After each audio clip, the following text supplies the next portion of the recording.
That was quick. Okay. Oh, Lord Jesus. Yeah. Welcome to Dovecraft Country, the podcast hosted by Goddess Love Jones, DKA X Factor, DKA Bad and Bougie, Here. and your other host, Black Chanel, DKA the Guru, DKA the General, DKA Red Panther, DKA My Special Sister. And this is a podcast where two divas talk to you about the HBO series Lovecraft Country. Yes. How we doing?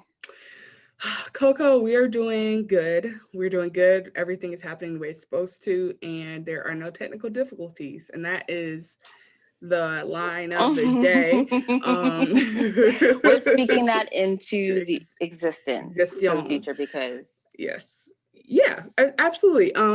Let's see this, and it's funny. The one thing that I think is the saddest part whenever we have to start over is that we have great banter, and our banter gets reduced. You know, like when you redo it, you're like, "Fuck it, let's just speed through." So anyway, you guys missed some great banter. Maybe one day we'll post the bloopers. Anyway, so we're definitely doing that.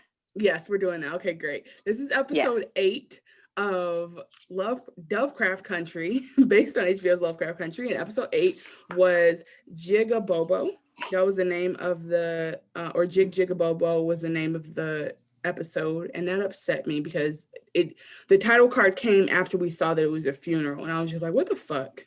So, there's a lot of underlying minstrel stuff, Sambo stuff, like really ugly imagery coming to play here. And it is this show is determined to scare the shit out of you. Yeah, for sure. And it's just like you're scared twice. You're scared because you're scared of monsters, but then you're just scared of, honestly, society it's fucked up, and also people's like intentions are all over the place in this show and in real life, and it just kind of is revealed. So it's just scary. You really never know. Wow.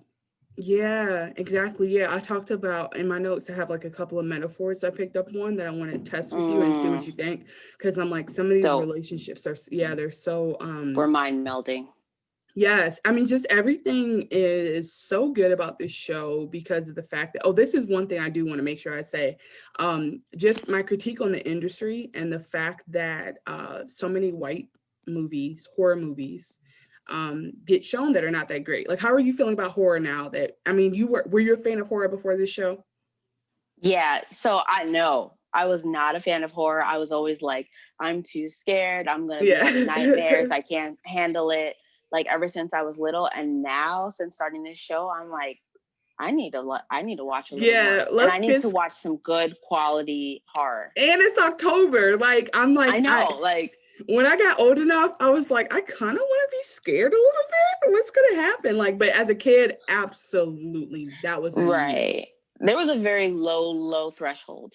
Listen, I like Halloween Town. Yes. Hold on.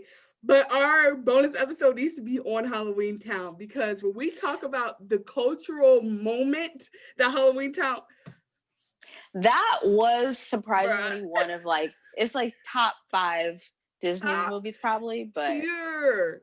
Ooh, why was it so good? What? But then, you know what, I saw somebody tweet about Don't Look Under the Bed, and that also shit great. Also great.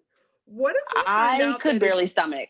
What if we find out this shit doesn't hold up? I'm gonna be so hurt if all of our kids' movies are like, man, the plot is so that was clear. Very lukewarm. Yeah. There's no it's a pool filled with Jello. There's no. It doesn't make sense. Wow, that's an amazing idea that we go back and do those movies, because, I just, now that I think about it, like, I'm probably going to eventually be a full witch one day, and I'm just like, that's where it started. You know what I mean? Like, I'm just going to have a broom. And also, I just want to point out, because I would say this later anyway, the churchgoers have exited HBO at this point. I don't know, because I made a note of this. Maybe you're right, but like, they do believe in magic, and that is the thing. Right, but this is what any church madam would say is absolute the devil. This is the devil on screen. This is the devil's work through a Black woman. Like, Yeah. there's no, because I was talking to one of our fellow divas who was saying that, like, growing up, she would not have been able to watch this show. This would have been something oh my God, think about the kids who are sneaking to watch this shit right now and how they should not be doing that. That's funny. I never understood that. Yeah. I never understood it until probably the show is now sort of making sense. Now you're like, oh shit, I get it. Like, listen, I'd rather talk to you about sex before I tell you about the demons. Like, let's just start with that first. But yeah, okay. Anyway, great show, good stuff. See, the banter was okay the second time around. That was cool. Yeah, it's good. Right. Okay. So how are we gonna do this? I'm gonna do the first half, and then you're gonna do the scary part. Yeah. Okay, dope. Because I'm into horror now.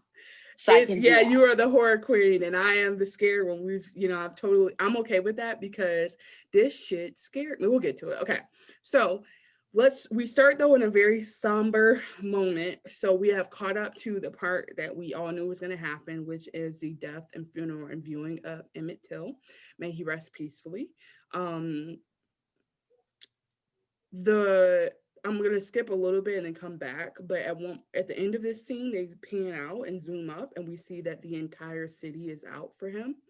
And the entire Black part of Chicago, which is a lot of niggas, excuse me, Negroes, I don't mean that in a bad way, I just mean that as a word, are there to because it's a community thing. Like, this shit is fucked up. And it's not to say that is not, like, violence at the hands of white supremacists is not commonplace, but it is to say that the community feels like they need to take a stand, right? Or they feel like they need to mourn together. And so just thinking about comparing that to today, and thinking about how we are just over it in some ways, or we just become desensitized to how much we fall to violence and only some people are able to march and some people just do the social thing. Like, it just kind of brought that up for me. I don't have resolved thoughts on it. I just wanted to point out, like it was like a very community thing. So actually, I wanted to say one thing. Please. We did unfortunately have another death at the hands of police this week. So yes. I feel like it hit home, and it's kind of unfortunate how this show is going to happen. It's premiering this episode at the same time that we're dealing with that. And there's a point that I'm going to make that relates to Ruby later in the episode. Okay, and cool. It's just about how we're dealing with this type of event in society. Yeah, I have a point I'm going to come back to that I almost started in the intro that I wanted to bring up. In the book I mentioned in the first intro that I haven't, so remind me about that if I don't. But okay, so back to the scene. They're all, like, everyone's in line. They're just standing still on a hot ass summer Chicago day. If you not from the Midwest, you don't know, Midwest summers get hot, and they all have on church clothes. Like, I cannot imagine, like, we've talked just about the sheer discomfort, the physical discomfort of being Black at any time in history and in America. And it's just like, think about, I'm not saying the white people wouldn't have to stand outside because there was such a line, but I just was really feeling like you have to do that. That's the pilgrimage. You have to stand and you have to go through it. And then they talked about how Mamie Till did the open casket. And she did that so that people would understand. And at some point, so Dee is there, and we start to focus on Dee and her pain, because this is her friend. This is not just a person she knows that's her age is Black. This is her friend who she knows that doesn't deserve we all know didn't deserve any of that. And even if he did do something, he didn't deserve anything. There's no explaining that. So it's like she now has to deal with this reality of the world that she always knew was lurking, but it's hitting her. And she's lost her father to what she thinks is also white supremacist violence. She thinks is the sheriff killed her father. So she's just like the victim of this, and she's another victim of this. And I just wanted to point that out because each episode, another Black woman in this show gets brought out to more depth. And I just really cannot say enough about the representation in this show. We do have one lighter complected character, but let's be clear, like Journey Smollett, Journey, right? Yeah, I didn't want to get them mixed up. It is Journey. she deserves to be there. So she's fine. Like she's she's a token light, but she's also very talented. So we're good. But everyone else, like just a representation of seeing darker skin Black female characters every episode be fleshed out and be complex and problematic and I just love it. So she's standing there, we see her pain. I'm excited that we're not excited. I'm relieved that she's not in jail. I don't know why, but I just thought this would start with the police already having like locked her ass up for the comic book page. The comic book, yeah. And I would say that like the first thing I thought of when this came on is, oh shit, I forgot where we were last week. We ended with this comic book shit. Yeah. So they're in line and Tick is like really fawning over Letty. And I'm like, oh, he knows she's pregnant. I don't know if she told him or what, but like he can tell because he's just like exactly. He's giving her extra water. He's being intuitive. And I'm just like, do men have intuition? ? And while they're going back and forth about whatever bullshit, he's still mad at his daddy, obviously. Dee disappears. And so they all scatter to go look for Dee. And Tick does this thing where he looks like, and I'm like, this nigga about to lie. Like, you could just tell, like, all them Freeman men, when they lie, yes. it's so clear. He's like, oh, I'll be right back. I'm like, you're not going to help. So Dee is just walking around. She's outside of a shop that is clearly Black owned because it has a closed for Emmett sign on it. And these girls come out of this arcade and they're happy. They're just living their life and they wave at her and she gets pissed off and starts throwing rocks at them. And she's like, there's nothing to smile about. There's nothing to laugh about. And I was like, girl, I mean, I'm proud of her for letting that shit out because what outlets does she have besides drawing? Like in that, you know what I mean? Like, what could she do? So I was... She didn't hurt the girls, you know what I mean? It was just like a gesture, but it was just like, I'm glad she could let out some of her aggression because she has to be thinking like, what is this world? Like, what is this? And as she's doing that, we hear the police sirens and we pop out and it is the fucking chief, the main nigga who's trying to take over the whole brotherhood bullshit. And I'm like, ugh. So she gets out and he's like, immediately like, hey, what's your name? And I'm just like, you don't have to tell him, you have rights. Like, I'm just like, don't confirm, but they know it's him. I'm just like, please keep walking, don't go in the alley. Like, I'm just thinking about all these different things where they're still gonna I thought she was gonna keep walking. She tried, yeah, but they cornered her, and then they didn't just corner her, they smushed her. Like, it was everything about it was intimidation. It was assault. It was so disgusting. It was definitely a violation. Everything about this scene is about to upset me. So anyway, they ask her what's her name, and she gets Hippolyta, and he goes, "Oh, you niggers and your African names," and I'm like, "Bitch, that's Greek, you dumbass." But that comes back around, so it's fine. But I'm just like, yeah, you get, and just that moment is just the sweetness of that, of white people just being dumb as fuck and average as fuck, and thinking that they know something, when it's like I don't want to talk about. I don't want to get upset. Ignorant and arrogant. And it's just like, it goes back to almost like when Christina was like, oh, yeah, my father, blah, blah, blah, powerful men. And I'm like, and some dumb ones. You're in company with some dummies too. Don't forget them. Yeah, don't be lying to yourself like you didn't get all the high IQ niggas in a room. Like, some of them niggas just got born into this. Like, yeah, like some people bought their plates, so don't do that. I'm just like, somebody was a +1. Like, let's not do that. So anyway, love that for you to remember that. And then he gets in her face. The chief gets in Dee's face, Diana's face, and is like, "Do you know magic?" And I was like, "Why would the kid know? Why would the baby be involved? What's wrong with And then I was also like, wow, people are really living with magic. Like, this is nothing new. This episode is very much a living with magic episode, because when Ruby and Letty talk, I'm just like, wait, what? So anyway, okay, so then his little sidekick starts write stars on the bricks in the ground. I'm like, is he like laying out where they about to shoot her dead? Like, what is he doing? And immediately the chief starts chanting in the language of Adam, and I'm like, my nigga, that's you just assaulting her with a spell. Like, why would you, like, she just it's all bad. And then he spits and another loogie. I need to know. You know that hurt me. In terms of special effects, like, they are mixing up the thickest. Ma'am, Like all of y'all have respiratory. You need to check that out. Like you need an antibiotic. You need some fluticasone. Like you need that nasal spray because it is thick. Oh, she pulled it from her face. It was a long like. Listen, strand. I'm sorry. Anyway, okay, I'm sorry. I wish Gross. I didn't have this, but I can't. And then they were choking her, and she says, "I can't breathe." And Literally. I was like, "Y'all cannot. You can't be doing this to us, y'all. Like we know, like we don't want to remember it. But I guess we also can't forget it."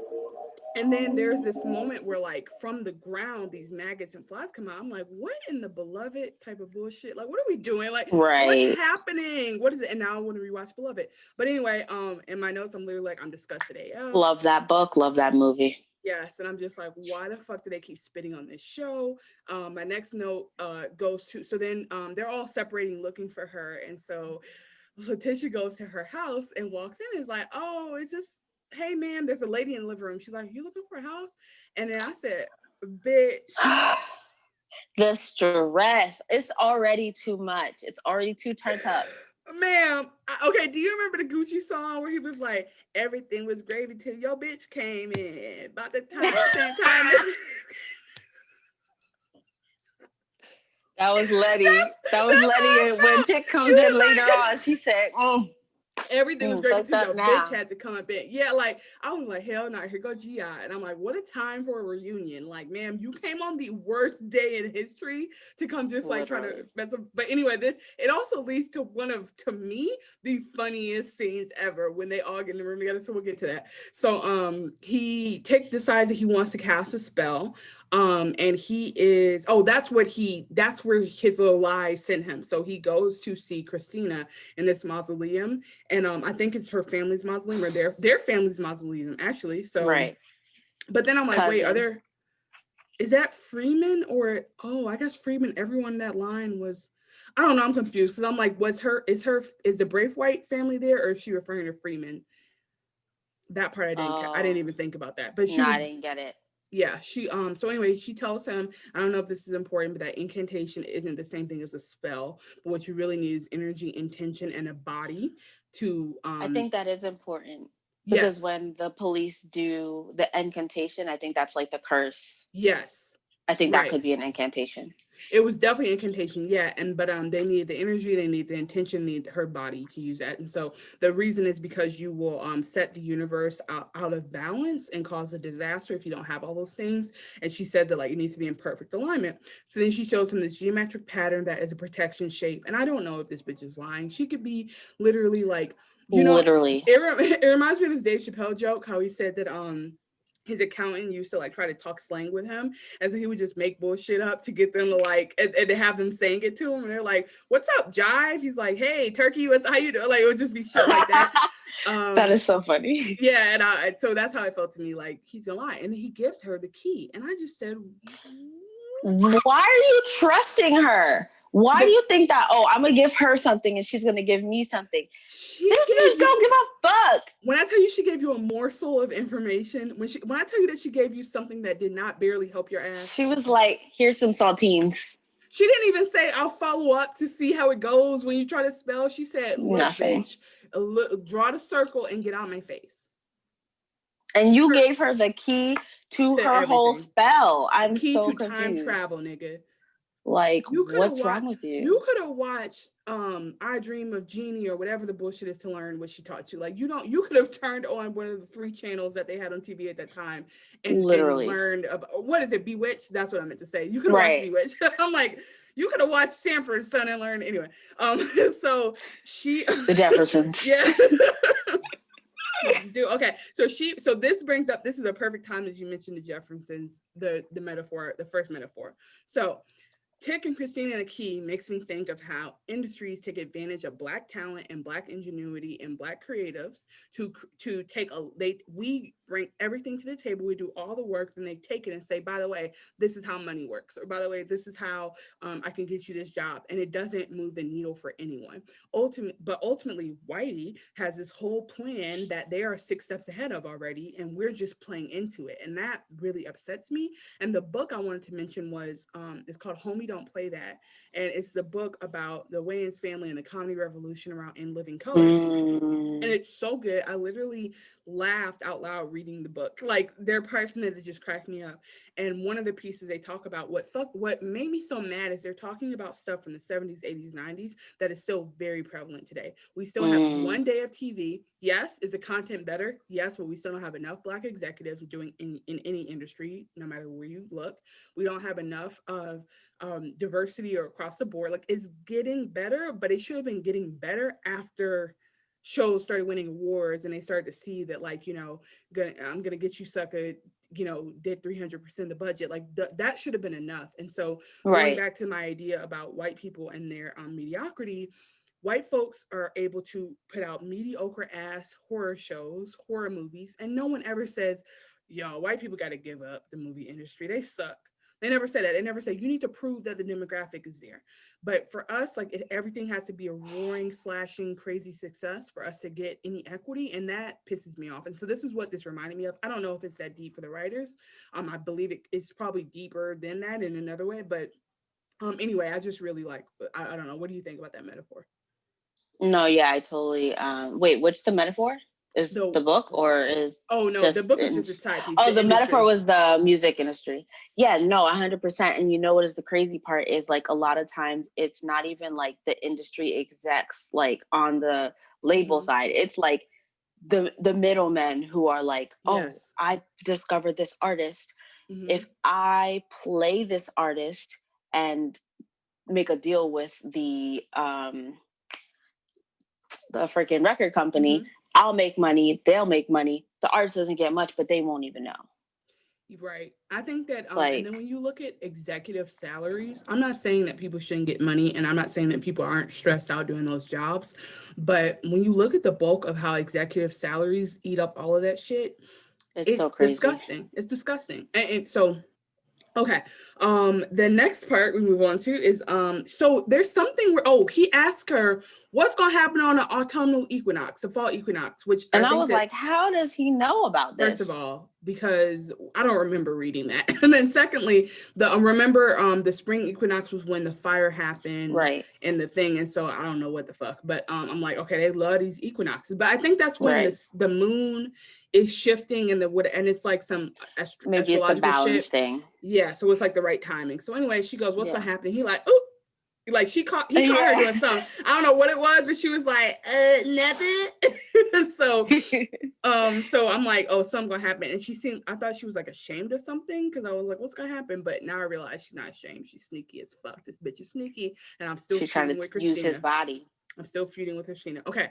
So next we go to Dee in the house. And this is my second and last metaphor. So Dee's in the house, and Montrose finds her they're not at the Chicago house, she's at Montrose's apartment. Okay. Yeah. And so she's in there, she's in her mama's house, her place, which is attached to the business. And Montrose, right. Montrose maybe he lives close. There now. Interesting. Anyway, so he catches her there, and she is ashamed of what happened to her. And she's like, nigga, what the fuck? She just got assaulted, like you said. She got incantation / spell put on her. She got spit on. Like, there's every level of this that is ashamed. And she also, like, doesn't know if she did something wrong to cause that. So instead of saying, uncle, oh my fucking God, let me tell you what these niggas just did to me. Let's go roast some pigs. She hides. And she's like, leave me alone. She yells at him like, you're not my daddy. I'll have to answer to you. And that, the metaphor there to me was how shame and generational curses in Black families stop things from moving forward. And I think that the very direct metaphor here is same thing with Ruby, because they all were not talking. Same thing with Montrose versus Tick and Letty in the beginning when he didn't want to help them. Like when you're not all talking, people get hurt. And then it creates walls and divisions between people, because now Dee doesn't want to, because she's embarrassed and she's hurt and she's scared. So she don't want to tell him that something happened to her. She don't want to upset him. She don't even want to face it. And so now it's like there's some shame there. There's a wall put up, when if she had said, this nigga said something about magic and he chanted something, they might have known what to do immediately to acknowledge a spell or bring her to Christina, or they would have done something sooner. But she doesn't even know that because she's too ashamed to even bring it up.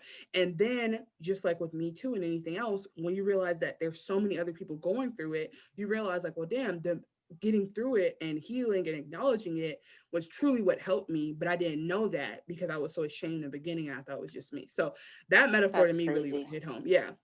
So it also just like it going to present day, and like that shame piece is like that was like the key that I was missing to connect my thoughts, because I was just feeling like there's so many reasons why like Black men, they like end up going through shit and they don't feel like they can come out of it. They feel like they're in a depression, they feel like they're in a hole. But then it's also Black women, and it's like, oh, that was the thing. I was trying to make a connection and say like, oh, like we're seeing something that we don't often see Black women go through, even though we saw Sandra Bland, but like we know that Black women are going through it, but we don't always see it. But now on screen, we're seeing this woman, this child get assaulted, and like the dignity is stripped from Black people, Black bodies, I mean, men, women.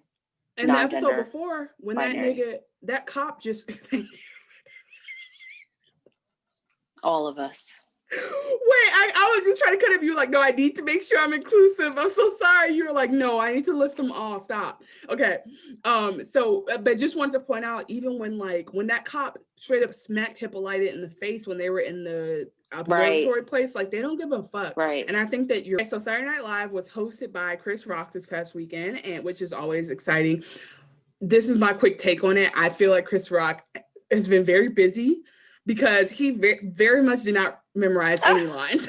Like you could tell he was like reading the prompter on everything. And then also his opening monologue, I was like, is he working out this material? Like it was clearly new material, because he was just doing it off his head. And I was like, you have to be the GOAT to be the season opener of SNL and be like, I'm gonna figure this shit out the day before. It's fine. Like amazing. And so Megan Thee Stallion did 2 performances. The first one was the second one was Don't Stop, which is a new single, and the one before that was the mask thing. It wasn't WAP. Oh.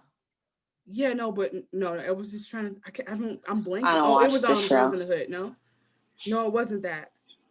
It was her musical performances. Oh, okay. I only saw. Yeah, I'm saying it was just a clip of the actual show. Oh, it was Savage. Duh, it was Savage. Oh, okay. Remix. I could not even remember. So during that, her background was amazing. Like she had like this like zebra print, kind of not zebra print, this black and white offset. It was very nice. And then in the back was this text that kept morphing, but it basically said protect Black women. And near the end of her thing, she did a vignette of like Malcolm X speaking about how basically she said. No, it was a Malcolm X quote, and then it was something else that was saying that Daniel Cameron is no different than the other Black people who sold us into slavery. And very similar to when my favorite moment in TV history, when Monique told Leonard that he was also that kind of person. So there's anyway, I just wanted to bring that up because so she was talking about protecting Black women. This is why I brought it up. And then she said, and we got to protect our Black men too. And I was like, not that we don't have to, but it's been said. I think it's been said. I think we know that. But like just to bring it back to the actual convo, I think that we still think of protecting Black femmes and Black women as like a afterthought, or like something we do when it's an emergency, and we haven't folded it into the mainstream yet. Yeah. And I think that is, or like the conversation consistently, because we're still worried about protecting masculinity. Yeah. And I just think that's interesting. We also don't think, there's like in the back of our mind, it's like, oh, they're women, they should be fine. Yes.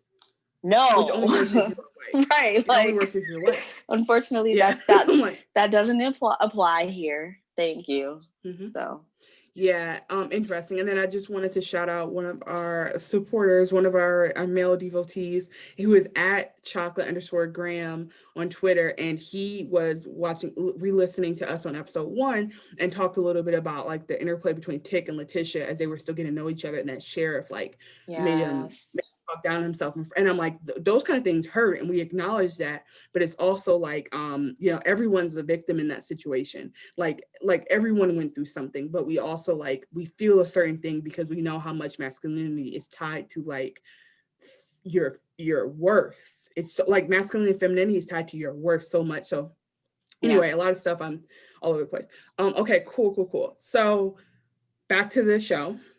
Yeah. So Dee was in the bathroom. Montrose is trying to convince her to come out. Yes, and he's doing a great job. He's trying. At one point, but I was like, "D, you yelling at the wrong nigga. He will whip your ass." Like I'm just like, you need to. He was banging on that door like, "D, you better bring your ass out." Don't wild out. She was like, "You ain't my daddy. You ain't my daddy. I don't give." And I was like, you know what? This is so comforting. I've seen this before. Right. So she goes in. And she turns up the radio, and the radio starts, and she looks at, there just happens to be these, of course there's books in their bathroom, they're book people, right? And there's a copy of Uncle Tom's Cabin there, mind you, I've never seen that cover. I've only ever seen a log cabin on the cover, so maybe I'm thinking about a different book. And then secondly, Uncle Tom's Cabin is interesting because the moniker of Uncle Tom is like a coon or like a black person, but apparently if you read the book, that's not really what that person was in the book. Right. It's just something that we took away from it. So I won't be reading Uncle Tom. I'm not even gonna lie to y'all, but I just think that's interesting. Another book that is okay, cool. Oh, Uncle Tom's Cabin, is that a thing? That's what the book is called. It's the same book, yeah. Okay. I think that I don't. Well, I mean, like maybe it's worth looking later to see why the Uncle Tom became like the moniker for like a black person that is selling out, but it seems like that's not what the story was about. However, the story was not well received by people. Very much like Cuties. It's like it's just become something else because niggas won't crack the book open. This is also maybe Uncle Tom's Cabin is a good spin-off episode for us in our format where we read the spark notes of different shows and then react to the spark notes. So maybe we'll do Uncle Tom's Cabin. Oh, and then one more thing. What the book became was a minstrel show. And so that could be a reason why. Oh, fuck. Like, it wasn't well received because in the book, like, there were certain characters that were already, like, just hyper this or hyper that, maybe not. There's, like, a slave who's, like, written to be, looks crazy, mischievous, a mess, and then they turn her from, like, mischievous to just being a silly character that you can't take serious. And so that's... In that other book I mentioned, The Sisters Are All Right, they talk about the Mammy, the Jezebel, the Sapphire, like there's these stereotypes. And that's another reason why reading this book, Homie Don't Play That, but the Wayans pissed me off because I'm like, these things should not always be happening. We should not be able to look at Uncle Tom's Cabin. Yeah, we should not be able to say, well, the characters are so small because of racism, and then still be like, oh, but that's one thing they talked about in the book, that it was so frustrating. These improvisers, these comedy greats, these creative men would have to only go out for drug dealer parts. There was no space, there was no parts for them. And I'm just like, it's still very hard today. People have had to create their own shit. So just wanted to say how fucking annoying that racism is. Okay. So, while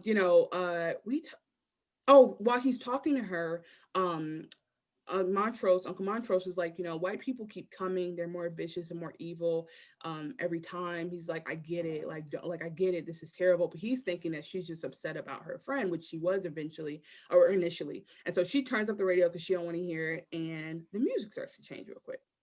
And we're like, okay, that's weird. It's like changing herself. But she's spooked. And also we don't know what that spell was. So we're like, well, maybe this is it. Bitch, she looked at the book. She turned away. She look again, that book done changed, okay? And I was like basically the people on the cover, like their hair was messed up, they look scary, they was like, yeah, like that. And I was just like, that is kind of scary. Well, I hope we move on from this. And so I'd be like, Uncle Montrose, I'm ready to come out now. Listen, I'd be like, okay, hold on. Let's pause on everything. If you're going to whoop me tomorrow, look at this cover and tell me if you see this. So she takes off out of the window in the fire escape because she brave. Yeah, because let me tell you how I would have been like, guys, crazy day, crazy morning. Let me catch y'all up. Like, let's I all would have meet. sat at the kitchen table. Let's all have a cry. Yeah. Let's all process. I'm mandatory journaling period. In 30 minutes, we would do this, and then I would lead us through a meditation, and we would like that's the type of shit I'd be on. But anyway, she takes off as soon as he gets through the door, and he just happens to turn and look at the books. Uncle Tom's Cabin cover is fine. He don't see nothing. Okay, so now I'm like, well, what is this? So then Ruby is at the White House. Yeah, the Braithwaites. Yes. Well, whoever. Also the White House, right? Like just like the white people's home, White House. On the north side. Not to be confused with the COVID capital. Not to be confused with them. And I'm like, this is weird. I love that. Yeah. Anyway. But Ruby, this is one of my last metaphors. This is not a metaphor I thought about, but this is coming up. Like Ruby basically feels about Christina the way we feel about any ain't shit nigga. It's basically like she's seeing his true colors. Yes. And she's ignoring them. She's fully ignoring them. Yes. I wrote this in my notes. She said, look, la la la la la la la, the dick is on point. How embarrassing. I was like, I can't tell if Christina, aka William, is a really good actor in the show. Like her character is acting, or if she's playing the emotional game, or she's just playing her emotions to get what she wants. Because this shit is it. If I was Ruby, I'd be sucked in too. This is the extreme kink play. This is like they're caught in this dynamic.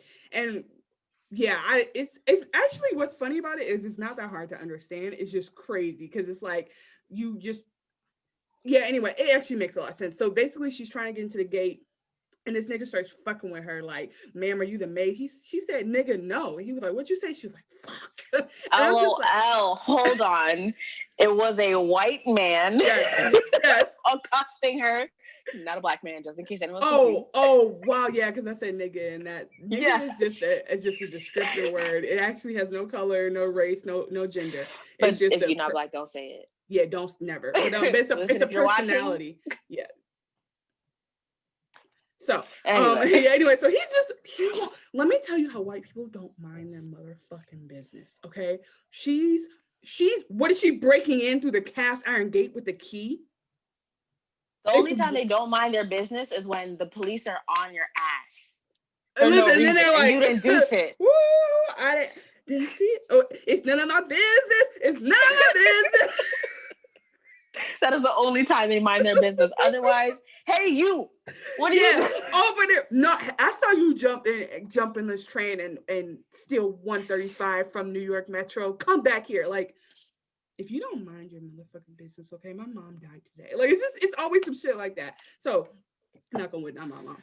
Okay, so anyway, he lets her in. And then William pulls up knight in shining armor, and he's like, is there a problem? And the man's like, oh no, sir. I was just scared that them Southside niggers are gonna come up here. It's one woman in some heels. In a nice dress with her purse. She has the key. What's she about to do? And I'm drive out with the Bentley. Listen, I'm just exactly. Emmett Till was murdered.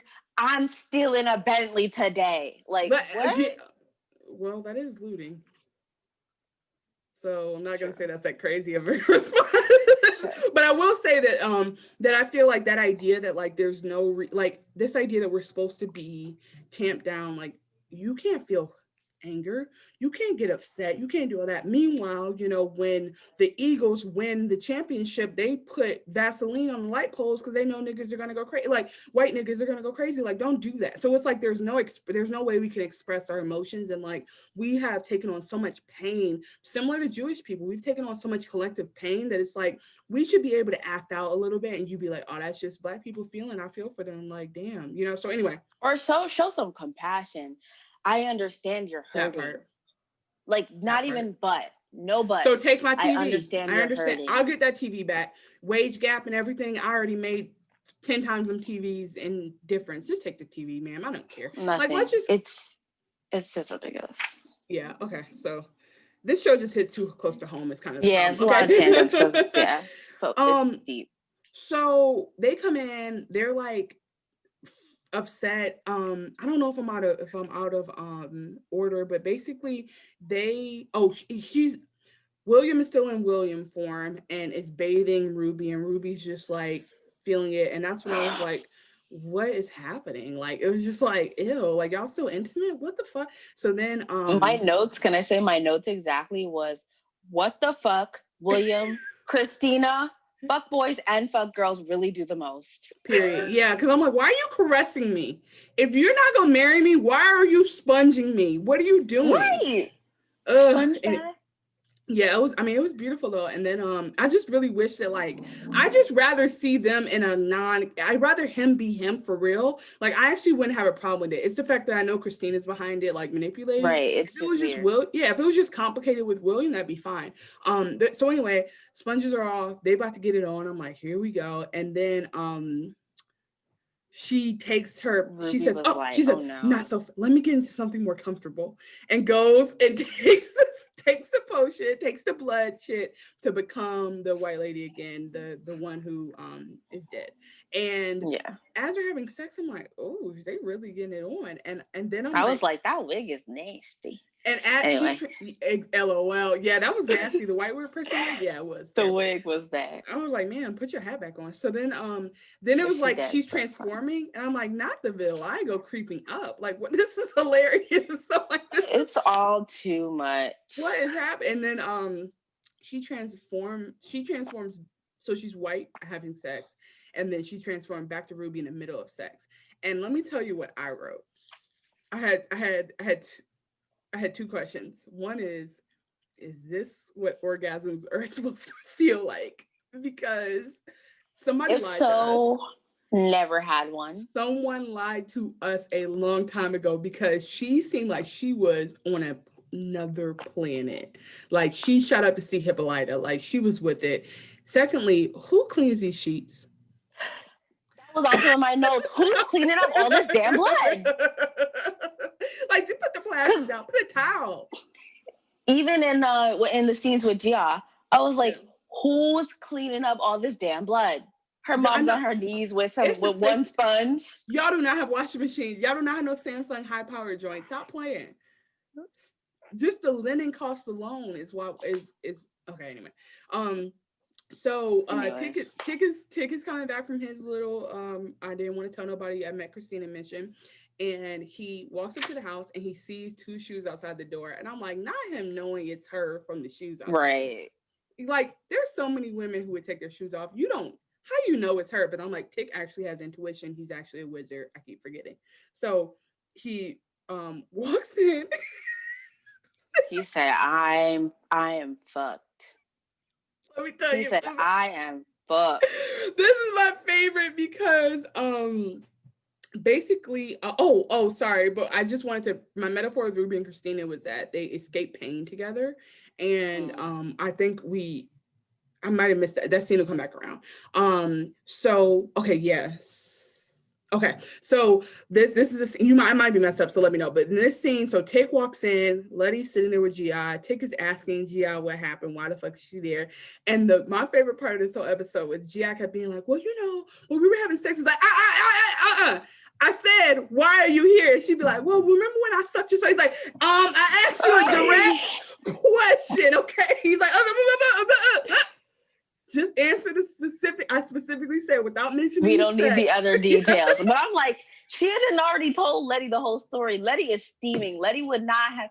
You know how curious and inquisitive she is, and nosy and brown nosing. She would not let this woman come up in the house and just be like, well, I guess we'll wait for Tick to get back home. She said, "Ho, why is you here?" But just the way Tick was like trying to speak over her was hilarious. I was like, this is a fuckboy getting caught up in the ultimate lie. Because remember we discussed, like, right, is he justified for not telling her all of that? Because how do you even express that? He said, "I've never been in love before." Well, I told you that was a bunch remember, of bullshit. he said it ended weird, like, like, It okay, just so now ended weird. She ghosted me, no big yeah, deal. it was weird. It was some other shit. I don't know. But he also had lied about not telling her about the prophecy about him. So that was kind of bad. So Yeah.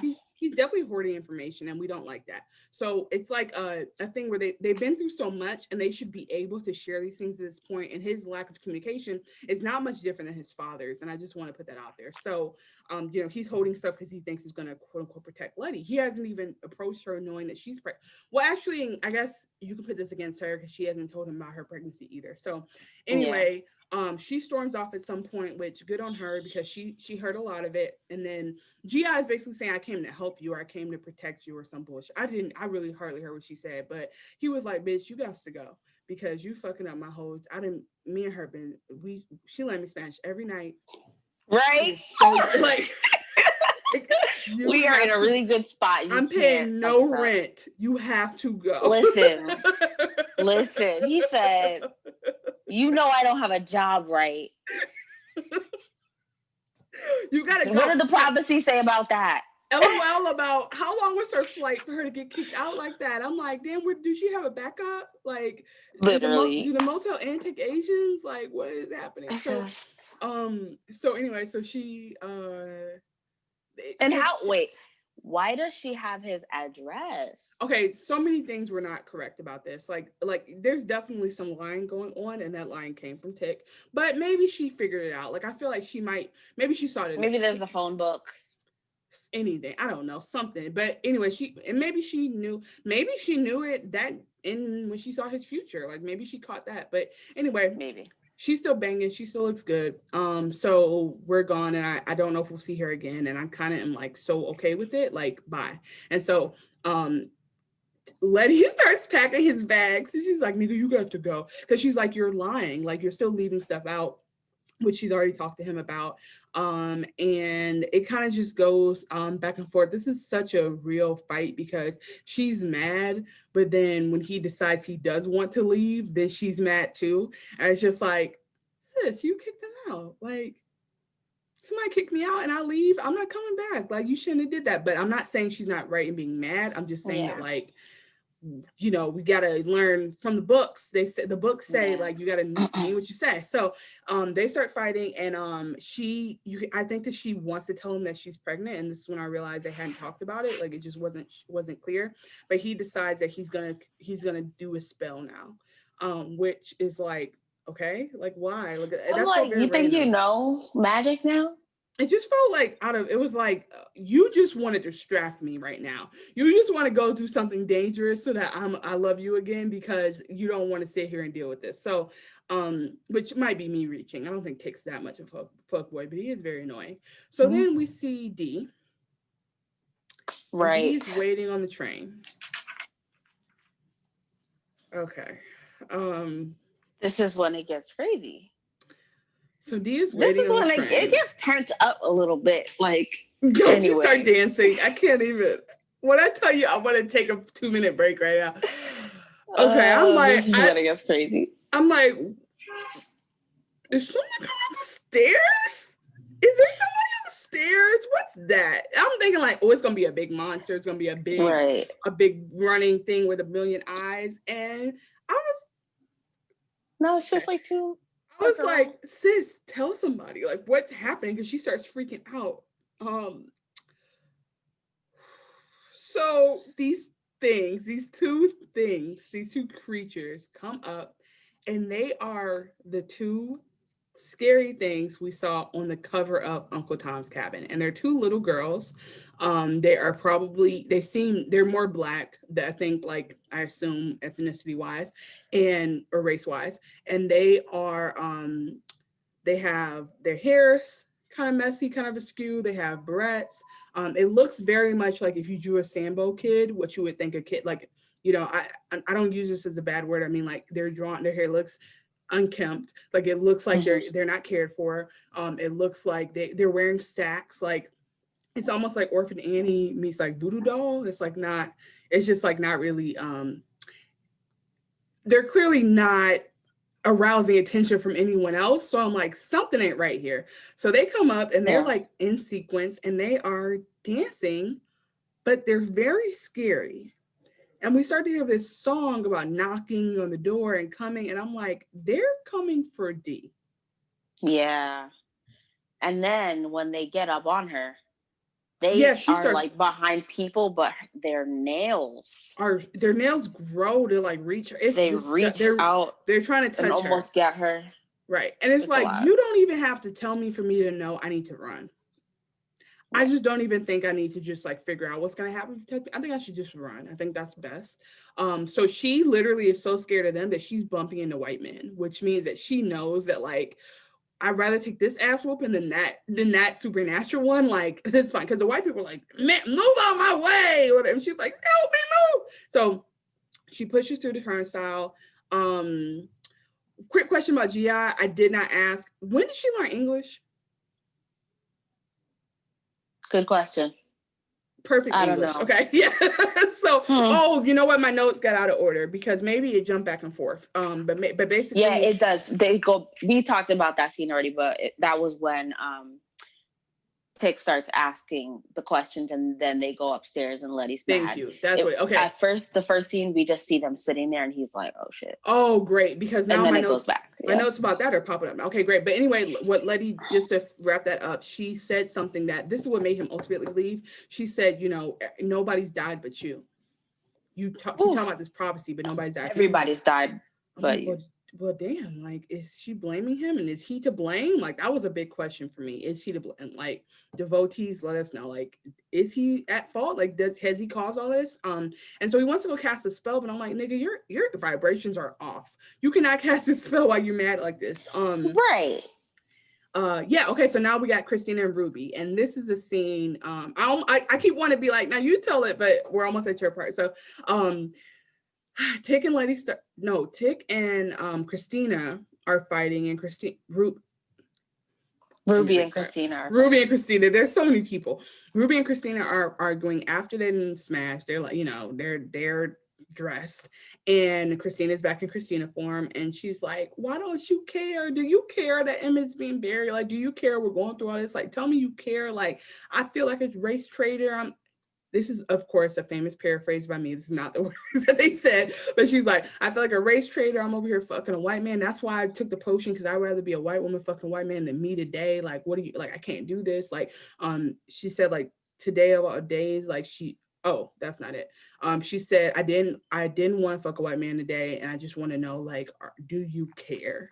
Like, I feel very guilty, basically, that I left my people on the South Side to come out and hide out here with you. Like, do you care about my people? And I think this is like the conversation should be on date 3 of an interracial date. That needs to be the combo. It needs to be. Listen, that is so true, and that's what I was saying like a few episodes earlier. I was just like, listen. It's none of my business who you're dating. And I'm not against interracial dating. I just want to know, are you okay at home? Like, are you okay at your home, at their home, at their parents' home? Are they okay at your parents' home? Like, before you even get to society, because you can pretend all you want and then be like, oh yeah, I'm not going to introduce you to my parents till 2 years in when we have kids. But you're not gonna be okay, or are you? So like, ask the tough questions early on. There's deep rooted stuff too. Like, even if you keep me from your parents, some same parents raised you, like, and you're actively fighting all this shit, but like, it's still in you, and it's gonna come out in different ways. And I would just say, I would love to take this moment to say something problematic. I don't have a problem with interracial relationships at all. But I think that a lot of times people have these relationships and then do not think about the impact. And I think that is irresponsible, because as we talked about in the beginning, like, Black community is still in a place where we need each other. You can't convince me we don't. We are not okay. We are not safe. We are not cherished enough to be able to be individual at this point.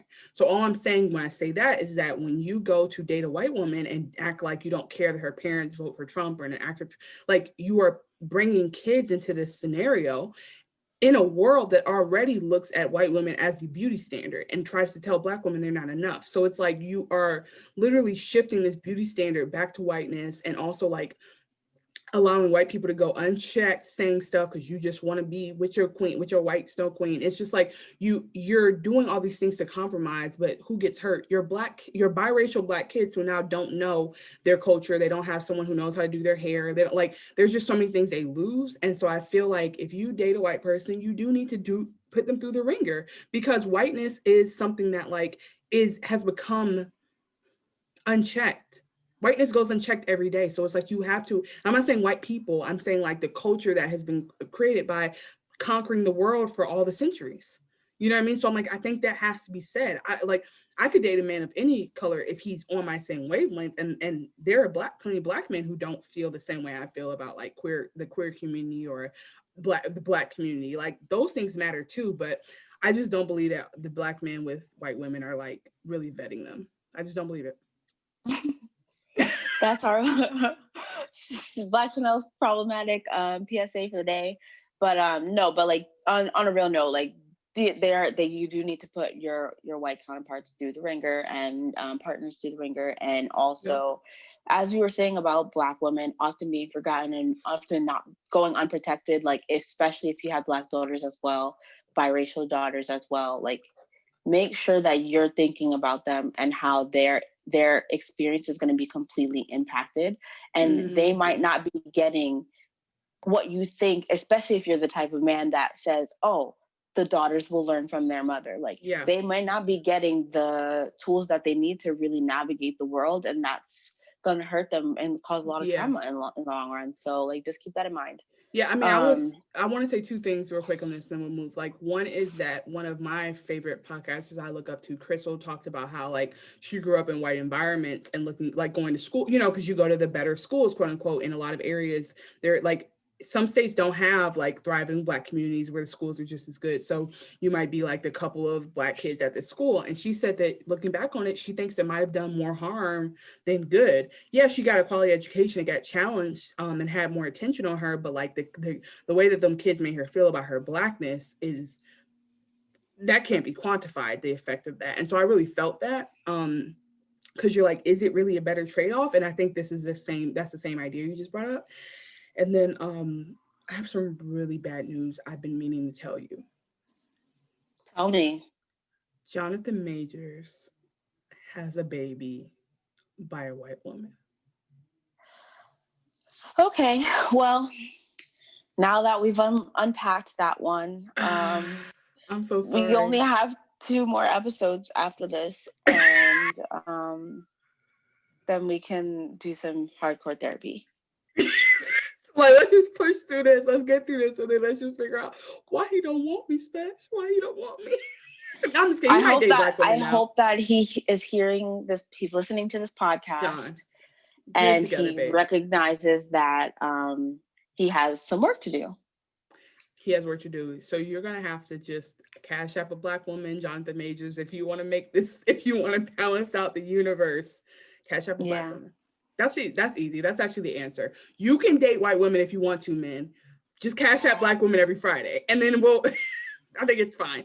Okay, we'll go back and review if anything I said really bad. But before we get on to my part, the interesting thing. Okay, first, it's funny you said this already, but Ruby wants Christina to feel the way she feels, but the way she feels is really ashamed and guilty. You said she feels like a traitor because she's over here on the north side in this white man's house, which is also a white woman's house. She feels guilty, and she wants Christina to feel guilty for not caring about Black people. And Christina's like, I don't care about Black people. Like, Christina was like, you want me to care, but I actually don't. Like, point blank. That's it. Like that. There's no like trouble getting that out. And then she said, "Guess what, sis? You don't give a fuck either." Exactly. She said, "Really, you should stop coming at me because you feel guilty because you don't care because you want to be a white woman and build a white empire of white retail empire. This is like, why you're here. You just want power, and you just want to be wanted." Yeah. And that's what you want as a woman. You're just a determined woman who wants what she wants. And I was like, I'm not ready to unpack that right now. I'm not ready to unpack it at all. Thank you. Next scene. Thank you so much. And then the last thing I had to say that about Christina is I was like, Christina is either pan, bi, or lesbian. There's absolutely. And I think she's pan because she gets off on power. Yes, I think she's pan also because she is... No. Here's what she is. She is a non-binary lesbian. She's a gender fluid lesbian. Yeah, because she likes girls, but she sometimes is a he. And that's cool. But what about the power part? The power part, I think, is a part of sex in any way. Well, I don't know about pansexualism. I know, but why does she want to be immortal? Now, this is a better question because she reveals that like she has things planned. Like she's been sitting and like plotting this shit. And so everything Tick does, she just maneuvers a little bit and keeps on going. Like she's ahead of the game. And so far. Yeah. And so she's just like, look, sis, either you gonna ride with me or you not. Like we gonna Thelma and Louise or you gonna be out. Barely, yeah, because she was like, you can have a little bit of what you want for a second, because I'm just gonna use you till you're gone. And let's talk about that. So so what's next? Yeah, so okay, next scene, Dee returns from her trip on the train and she runs into Letty. I was like, she's just gone all over town. She didn't even go nowhere. Well, she just left the station and went back. Yeah, she's not young. We're assuming they're like 13, 14, but I'm still like, girl, you are alone in a city and young boys are getting murdered. Go home. But anyway, she realizes that she's the only one that can see these monsters because she sees one of them coming down the street and she says, Letty. And Letty said, girl, can you go and get some water? You My need to nigga relax. is stressing me out, okay? I cannot. And I was like, Letty, you about to have a kid. That is hilarious. She really was like, that nigga's little making sis, me mad. I don't have time for this. I have adult problems, woman problems. Let me tell you something. Okay. Dee goes, she's like, get some water. Like, she's literally choking. She literally is like going through trauma, and you said, get some water. She said she thirsty. She thirsty. Right. I was just like, this is not it. But anyway, so then Letty leaves, then Dee starts running away, and then she sees that the car is there. Woody is there. So she goes to the car to see if there's any clues about her mom. And because we haven't mentioned Hippolyta. At the beginning, we totally missed this. Tick and Letty talked about how they have to tell Dee that Hippolyta is missing. Not that she's dead or anything, but obviously we saw her go to the portal. We saw Tick come out. We didn't see her come out. Although she does have an intention to come home, we don't know why it's taking her so long to come back. So we know she's intending to come back. But anyway, so Dee's trying to find out clues. Then the twin monster comes on the other side of the car and scares her. And she said, I got to go. So she gets off her bike and dips. Through the window. That's what you meant. Oh my God. Yes. First of all, imagine. No, I can't do it. It's too much. I would have said, you can have me. Oh, yep. Before I would have said, to pass away. But listen, here's what fucked me up. If she had gone in the house, she might have been safe. Because of the magic barrier. You're so right. Oh my God. And so if Letty had ass home. If Letty, no, I think she would have only been safe in the house. So if Letty had actually taken time to listen to her, then we would have been in better shape. But okay, it's okay. I'm gonna let it go. That's so true. Okay, so this gets to one of my, I don't know if this is my favorite part of the show, but this is the episode. Tick and Montrose are now outside and they're sitting in the street and there's a blackout. You see it because it pans over half the city's blacking out. Question. And was that an intentional blackout by the white people to make them stop rioting, to make sure they don't riot? I thought it was just because it was the hottest day of the summer and usually there's blackouts in the summer. Right. But it could be that too. When she was on the other side of town, everything was open. Keep going. Maybe.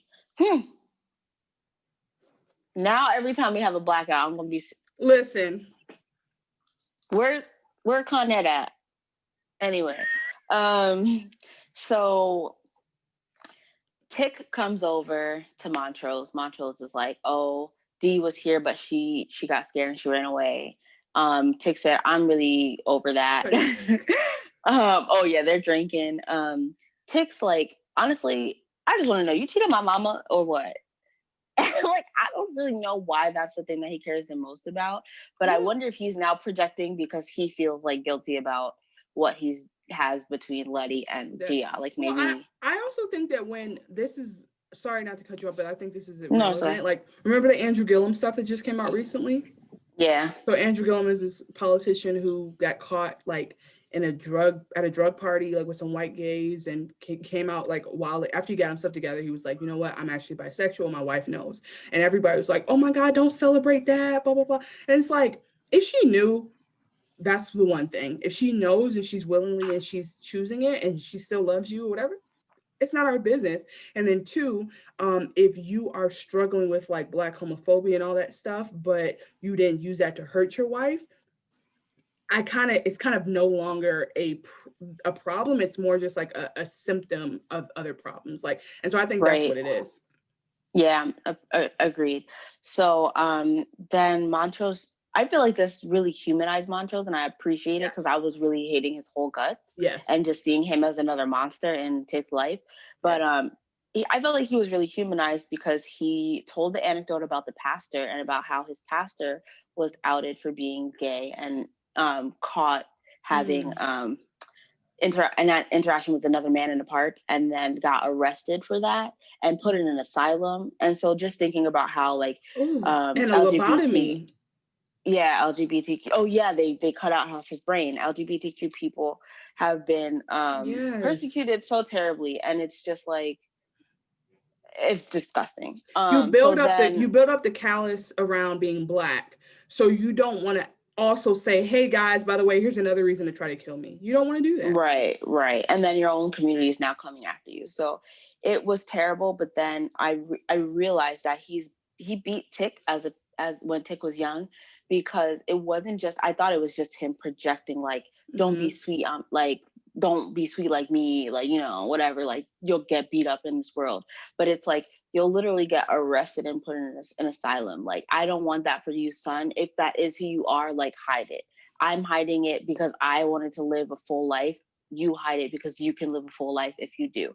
And so it wasn't even like, let me understand who my son really is. It was just, no matter whether or not it's there or not, I'm gonna beat that shit out of you just in case, because I want to protect you. And it was like, I'm still like, that's fucked up and you're fucked up for that. But it's also like, it humanizes him because it's just like, he literally was like, I knew from my youth, I knew as a child that I was gay and I did not want that life that my pastor had. I didn't want to be put in an asylum.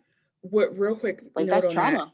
Yeah, he definitely said he'd rather live his life than be killed for that. But he mentioned that he never acted on his passion until his mother died. And that made me so fucking sad. Like, imagine, like, I just was thinking, like, imagine if it was the other way around and you just couldn't love, you couldn't go on dates, you couldn't be hugged by the person you want to be. Like, I'm not saying that he didn't love Dora or his wife, but I'm just, you know what I mean? Like, just think about, like, the person you want. Like, you imagine you have to marry me, but you want to go chase Jonathan Majors, but you can't. Like, that's pain, you know what I mean? And so I was just like, that hit me, the empathy part. And then this might be a random theory, but he mentioned when he was talking to Dee across the door, like he had a friend who was killed by police or something. And I was just wondering, like, did he have queer friends that were killed too? Like, has he had multiple experiences? Yeah, I don't know. That's interesting. Okay, I like jumping back to that part when he's knocking on the bathroom for Dee. That was another part that really humanized him, because he started off with pure aggression and he like changed his demeanor because he realized, like, I'm not getting through. And what I actually want to communicate to you, Dee, is that unfortunately, as Black people, we go through trauma as young as our youth. In our youth, our first trauma is losing a friend to police brutality or what have you, or other types of racism. And that's just, I think he said it was a rite of passage or something. I was like, that is so sad. Basically, Wow. That is terrible. So now I understand why my parents be lying to me about shit, because they're like, we don't want you to experience this trauma that we've probably gone through or our family and friends have gone through at a young age. Like whether it's a family member dying or whatever, my parents like try not to tell me stuff, and I'm like, just tell me. And they're like, we want to protect you. I'm like, okay, whatever. But anyway. Yeah, I'm curious about that, what I would do, but yeah, it makes you It understand. gets on my nerves, but I get it. So let's see. Another thing that Montrose says is that him and Tick's mother both escaped the riots. So we know that both of their families made it are from Tulsa. Mm-hmm. Tick's mom and the Freeman family are from Tulsa. Mm-hmm. Hold on. We were talking about the Freeman last name, mm-hmm. but then if the Freeman last name is passed on through Tick's mom, it wasn't through the father. Yeah. Then why does so? Wait, I'm what's the question? confused. Finish the question and I'll tell you. Whose last name was the slave who was, or enslaved woman who was their ancestor? What was her last name? That would have been a different last name, and not Freeman. Not Freeman. Okay. But she would have had her last name would have been Braithwaite because you were named after your owner. Right. But for some reason that's not the name that I have in my head. Or maybe it's her first name. Yeah, Helen or Helene or Hannah. It was Hannah. Hannah. Okay, that's what I have. Hannah. Okay. It was Hannah. So anyway, I was just trying to like make sense of these names and storylines. Yes. Yeah. But I think that it's really interesting. They definitely talked about the right. Like it's just this continuing thread of like loss. Like, so how can you ask me to live in my truth, but like we're just trying to literally survive? And then I just wanted to point out, he said like, they wanted a family. I'm like, damn, that's sad. They were just trying to make it work. Right. Yep. So anyway, Tick shows, first of all, Tick confirms that he knows Letty's pregnant to Montrose. So now Montrose knows as well. And then he also shows that did happen, but it was when they get to the apartment. No, it was before that. You're right. Sorry, my apologies. That was on the curb. I got my notes. You do got your notes. Anyway, so Tick shows Montrose that he has the book from the future, but they do go back to the book. So we're going to jump to another scene. Now, this is getting on my nerves because why do people keep meeting with Christina? Letty invites Christina to the church. Y'all both need to communicate and come together as Please one. Get a cell phone, get a two-way pager. I don't know what you need to do. There's a point in this episode that we haven't got to yet when I said they need phones. They need to be able to let each BBM and say, bruh, the block is hot. Avoid the block for like literally like no. I just cannot do it. So she's praying, she's trying to pray the magic devil away. And that was when I started to be like, okay, so do the people in the church believe in magic or do they not believe in magic? Do they believe in magic and they always say that it's the devil and they say, turn this off, this is the devil? Like, we don't watch Harry Potter because that's the devil, but we know it's real. I always thought that they didn't believe in it, but they were like, don't get caught up in things that, are outside of religion. Yeah, did I tell you I posted it on Facebook and asked for responses? No. And the best one I got was from a youth pastor from a church I used to go to when I was young and super Christian. And he said that witchcraft and that the like is valid. The difference is using it for your own good and using it to glorify God. So like seances, witchcraft, tarot, anything that talks about your future is to help yourself, whereas like being a prophet or like doing something in the church is to help God's people. Great for them. But I mean, that's what I'm saying. Like witchcraft is like, if you're gonna warn me about witchcraft in the Bible, you're acknowledging witchcraft. Right. So yeah, they believe in it. That's so interesting. Because I'm just like, they'll be like, oh, to glorify God. And it's like, oh, well, I'm a pastor, so I can do it. But then they be doing it for themselves.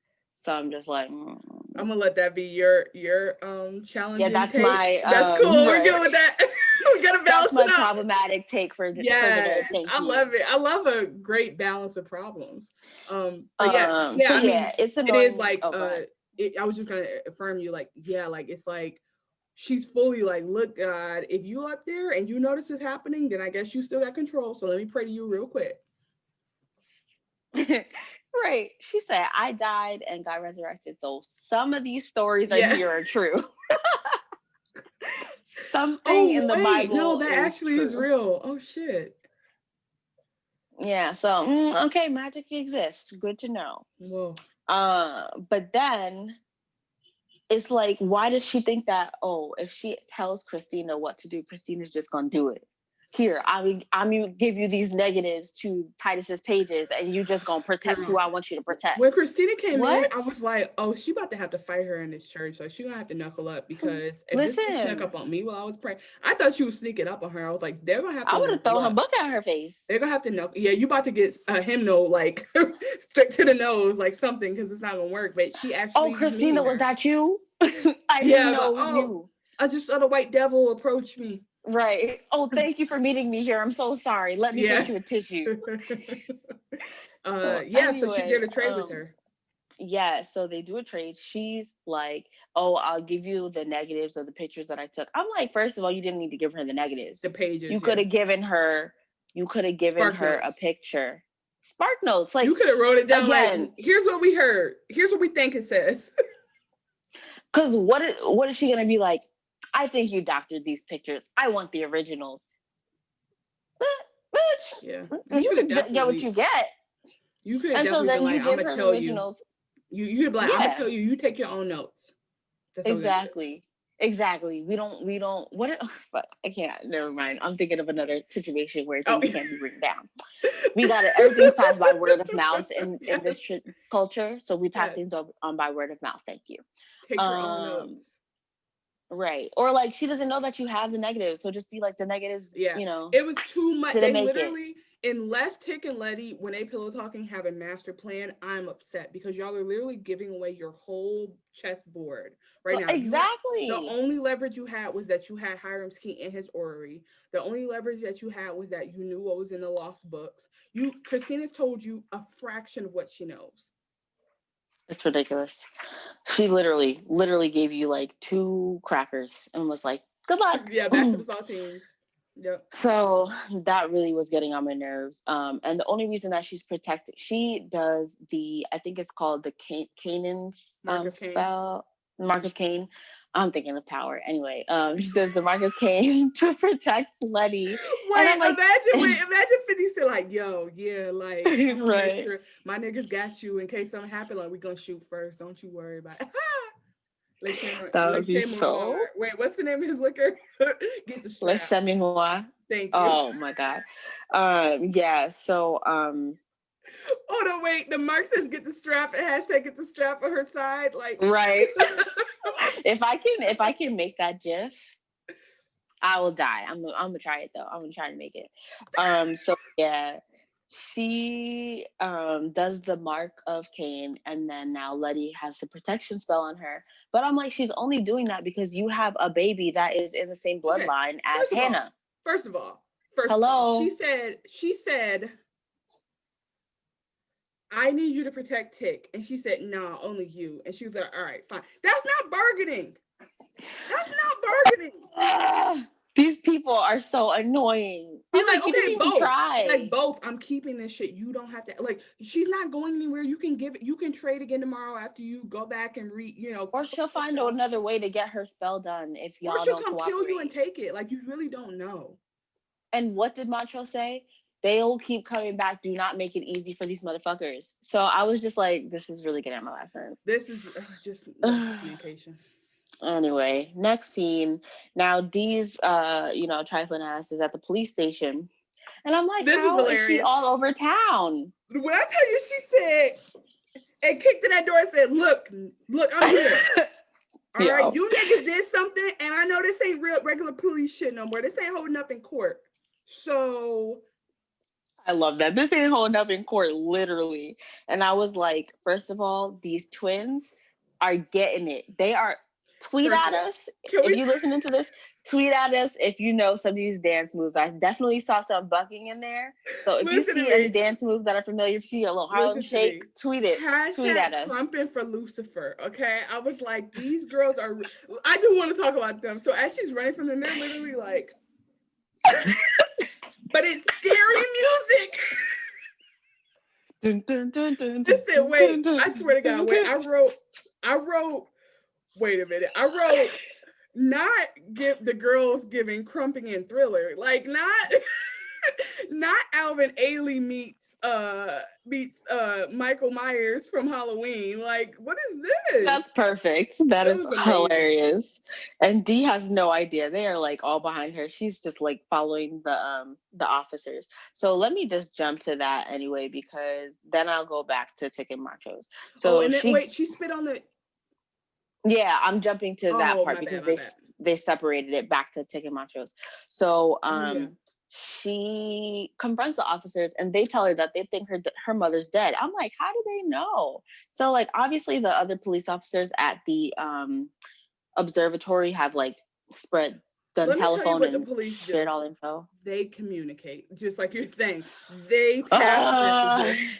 They sure do, PTM, and it gets on my motherfucking nerves. So they're like, yeah, we think your mother's dead. We got your little comic here. Yeah, we put a curse on you. It's probably gonna kill you, but if it doesn't, you're not gonna be able to say nothing about what we did to you anyway. So if you give us something, then we'll give you something. And I was like, like you can't bargain. Yeah, stop trading with white folks. Right, like stop bargaining. Dee is the only one that said, fuck you. They also was like, here, look what I can give you. I don't know. Dee said, I just came here to let y'all know I know this is some bullshit. I don't know how to fix it. I'm 14, but this is some bullshit. And I'm leaving. Thank you. I don't have time. And then spits exactly. And Hux, again, the thickest loogie that you could ever have. Everyone I'm just like, what is it? The cornstarch? Like, what is it? I'd be like, so gross. It would be so nasty. I'm dead. So good for her. So they should have played Fight the Power when she walked out. I know. But what they did was they played that that speech about African American girls. I want to know what that speech is. It sounds very familiar and I can't place it. They talked about them being more deserving to be more than simply statistics. And exactly, which is what we've been talking about this whole time. That's what hit me. Yeah. So what I also meant to bring up is that the evil twins that are following her, apparently they're characters in Uncle Tom's Cabin named Ava and Topsy, or Eva and Topsy. And Eva is supposed to be the white character. She is like the young daughter, and then Tipsy or Topsy is the slave. She's a girl slave, and they like, it's like, you know, Ava's slave, but they end up like kind of being friendly and mischievous together. Let me go back and find out the white girl's doing ballet and the black girl is jerking. Oh, well, I don't know. Black girl but is doing the. I don't know if it's supposed to be exactly those characters, but I also don't know. I think that the white girl's supposed to be like fully white, but she could be mulatto. I don't know. So we'll see. But anyway, so back to Ticket Machos. So Ticket Machos are out. No, they are inside now. After the blackouts, because they have candles around. And Tick explains that he was in the future for a few minutes before. Girl. Right. I'm like, oh, now you want to talk what happened. Now you want to tell everybody what happened. Mind you, I'm so glad that they only showed Hippolyta, because I don't even need to see what Tick saw. Because Hippolyta was such a mood, but I was just like, oh, that helped so much. And then I was like, what did he see? Right. So, he said that he also saw a woman with a robotic arm and a hood on it. So I was like, is it the same woman that Hippolyta was seeing, or is this like another character? I don't know, but that was really interesting. Hint, God is a black woman. Hey. And then that woman also gives him the book written by his son. No, the son didn't give him the book? No. Oh, okay, my bad. He said that it was a woman that gave him the book. Oh, you're right. Into the portal. Yeah, so I don't think he ever met the son, but he read the book, so now he knows like his life story. Remember when we thought that it was Uncle George? We were like, did he go to an I alternate reality? And we found out know. it's his baby. It's Oh so wait. cute. Did you catch what he said? The future is weird. The white people are rioting. Wait, I what did he screamed. mean by that? I think he said like he came to 2020 and he was like, white people at BLM. I feel like that's what he was saying. Oh. Oh, the fact that I didn't get that, I was just like, I don't know what he's talking about. Yeah, I was like, I'm like, did he come here I was like, today? they're flying cars, like, Because I'm like, where, I what year want the was it? deleted takes of him being like, and the president is still terrible, and there's this super virus that nobody cares if they die. Like, he was like, I don't know It's a what's. lot. He's like, this can't be a real reality. If I didn't have a book, I wouldn't believe it. Right. He was like, Marshall Fields is tweeting Black Lives Matter. I don't know. It was There's weird. there's a nigga president, and he was great. For 8 years. Can you believe that shit? And his wife should have been the next president, but she was like, fuck y'all, you know, like just don't. Anyway, so yeah, I really love the deleted scenes. Yeah, I loved it. So the book also, I read the back of it. I like paused for a second, and it's just saying that few authors are finely tuned to the effects of spell casting and magical moxie on the 20th century as George Freeman. So again, magic is real. It's not a secret. Everybody knows. Interesting. They make in the book, there are a few details that are changed. Tick says they made Dee a boy named Horace. I don't really get that, but maybe it'll be revealed later. Uncle George survives Ardham, so I'm wondering if there is an alternate reality where he lives. And also, he finds out about the autumnal equinox, and that's why he knows what's Christine's plan, and that he's to be sacrificed, and that's how he dies. But we don't know if that's going to really happen. You need energy, intention, and exactly. a body. But then I'm like, energy, intention, and a body, but why would they? What spell is he trying to cast then? Is he trying to cast a protection spell? That was never clear to me. I don't know if it was protection, if it was immortality, if it was God give me. Right. And then I'm like, if you have the protection spell, why do you need immortality? But I don't know, whatever. So yeah, that's a then great question. Montrose steps up and he's like, listen, I'm gonna protect you and my grandbaby. We're gonna figure this shit out. So he said the best. Oh my God, he said, you know, I always thought I would die from the white man gunning me down in the street, or, you know, I get caught with cards and a card game, but to die from magic, that's so jazz. I love that. I was like, you're so human. We stand you today and forever. Michael K. Williams, you're doing it for us. Thank you. You changed this character forever, because anybody else would be like, man, fuck you, Jazz. Jazz is boring. Yeah.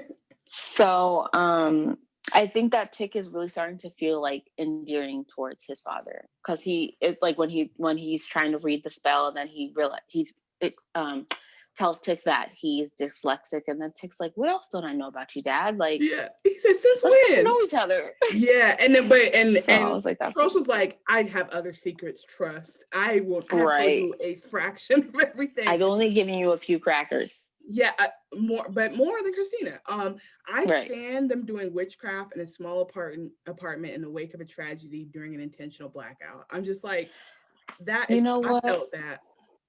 That's the time. If there's a story to tell, it's all of those. Oh shoot! That was so cute. Ain't no keeping down. It's cute. LOL. No. That's happening all over. Yeah, that's happening all over. The U.S. every time there's a Black person gunned down. Yeah, I mean, because the thing about magic, I will say, as someone who thinks that magic is as simple as intention and energy, and moving yourself forward. It's like, even if it doesn't work, it's as comforting as prayer. And when it does work, it's like, I think it's more about you willing things to happen instead of you being a victim to them. And I think that like magic is actually very empowering to women. That's why magic, and when you think about like witch trials and all that shit, came down to people just like they would just burn gay people. They would just burn people who did things that didn't make sense. Like they would burn murderers. Like they would just women who had power that they didn't understand were witches. And so I think that some of that Yeah. that Puritan Oh, hate for women, yeah, it's very related to that. So anyway, like I said, one day when I'm a full-fledged witch, I'm gonna be like, you simple humans. But right now I'm just like just looking at it and seeing that women are very empowered by this quote unquote witchcraft, which is really just like intention, rituals, and our people are very spiritual. Like, let's be very clear about that. Our people are extremely spiritual. We come from spiritual people, and I'm not talking about in a church. I'm talking about like ancestral lines. I'm talking about like respecting tradition. I'm talking about believing in the power of our word and believing in community. And I'm not even into the shit like that. I just know that from basics. So anyway, sorry. Go ahead. right. No, so yeah, they do a spell. Montrose reads it. Tick stands in the protective geometric shape, and they think it doesn't work. They're like, I don't know. Yeah, So I was like, something had to work. Something clicked. Y'all just don't hear it. I was like, I think oh. Can I tell you one of my notes? Yes. I said, I want to sit on Jonathan Major's face, but he has to have his glasses on. You are so extra. This scene when he was sitting in the circle, he has glasses on. Like, this so man cute. is fine. Yeah, I was like, this one of witchcraft on his pussy. LOL. So after Montrose did the spell, though, do you see where he was like, oh, just in case? I thought that was right. He's like, can't hurt. Listen, we know magic exists, so we could bring in God too. So then we go to this is gruesome. This was a gruesome scene. Police and the police and Christina reenact Emmett Till's murder. What are your thoughts about why she did it? So, and they reenacted the way it's described in the show, because Ruby describes it to Christina earlier, and I think that she's just trying to see if her spells work. But at first, I thought it was an accident because I saw that she kicks one of the police officers, and I was just like, were they not supposed to beat her up? Like, I'm confused. Yeah, I was like, or does she have to fight back in order for it to actually work and be real? I don't know. But whatever happened, yeah, maybe. She was like, not that hard. Yeah, LOL. No, I didn't say punch me in the face. Shit. Punch me in the stomach. Shoot me in the stomach. No one's gonna see that. Don't hit me in my face. If I come back with a bruise, I'm coming to get your ass. So anyway, so they beat her. They shoot her twice in the stomach. They wrap her neck with barbed wire. Again, it's like, why? What? Why? You already shot the person. Well, because we're less than human to them. Like that's what it comes down to. Yeah, but it's like, you already shot them. Shoot them in the head. Shoot them in the stomach. Why do you need to now mutilate the body? Like, that's just, you know what we also don't talk about enough? That there are sociopaths walking among us. And then the fact that whiteness, it becomes such a power dynamic, allows sociopathy to become a thing. And then it just starts rolling and getting more and more. Because that's so true. Somebody's doing that is just a sick individual, but because it's okay to murder people, they can just practice and it doesn't matter. And then, so I just, the only reason why I'm talking so much is because I need to just reinforce, we need to stop thinking that racism is this intentional thing you go to a training camp for and come out and you're a racist. That shit is indoctrinated. Everyone who's American is racist. You have to do the work to become anti-racist. And so people beat people, people hurt people. Don't let it be okay, and you're not going to go to jail. You're going to just direct that towards a young boy who doesn't know any better. You're going to do that because you can. So I don't know. I just feel like we keep acting like that's so long ago, nigga. This was the 50s. Your grandparents were alive. Yeah. Your parents could have been alive depending on how old, what generation you're in, how old you are. So anyway, so they wrap her neck with barbed wire. It starts gushing blood, and then they tie the barbed wire to a fan and let it drag her into the water, down into the water. And then in a second, or like in 2 seconds, she emerges from the water. No cuts, no bruises, no barbed wire around her neck. Everything gone. She came back up like a superhero movie. She came up like Aquaman I out the was like, water. I'm very confused. I think that they could have like done that differently, but it's fine. I I was mean, they just could have like, let I don't her get it. float for a moment. Like it could have been a second, but she Right. came right back up like, what up? Right. What's happening? She was like grabbing to see if the mark of Cain was still on her. I'm like, this bitch. So I'm just like, okay, so it seems like you're immortal. Like, I'm confused. Like, does immortality mean that you live young forever, but then the mark of Cain means that you never die, but you can get old and die of old age? Like, I don't know. I'm just trying to understand, you That's a know? So decent like, theory, actually. Yeah, it's like it's not permanent. Like you'll still age, yeah, you or still there's die some way young. to kill you, but if you become immortal, there's no way to kill you. Like, I just want to know what is her end game here, because I'm like, ma'am, how long you trying to live and for what? Like, Look at the things you can accomplish by not being Black and not having to worry about racism every day. You can you can worry about just let your immortality. imagination motherfucking wander. It's crazy. That's why it's only white people in cults, because them niggas used to be Mm-hmm. bored. Yeah, they're like, we Um, need to get creative. yes. Yeah. So, okay, we are getting towards the end. Mm-hmm.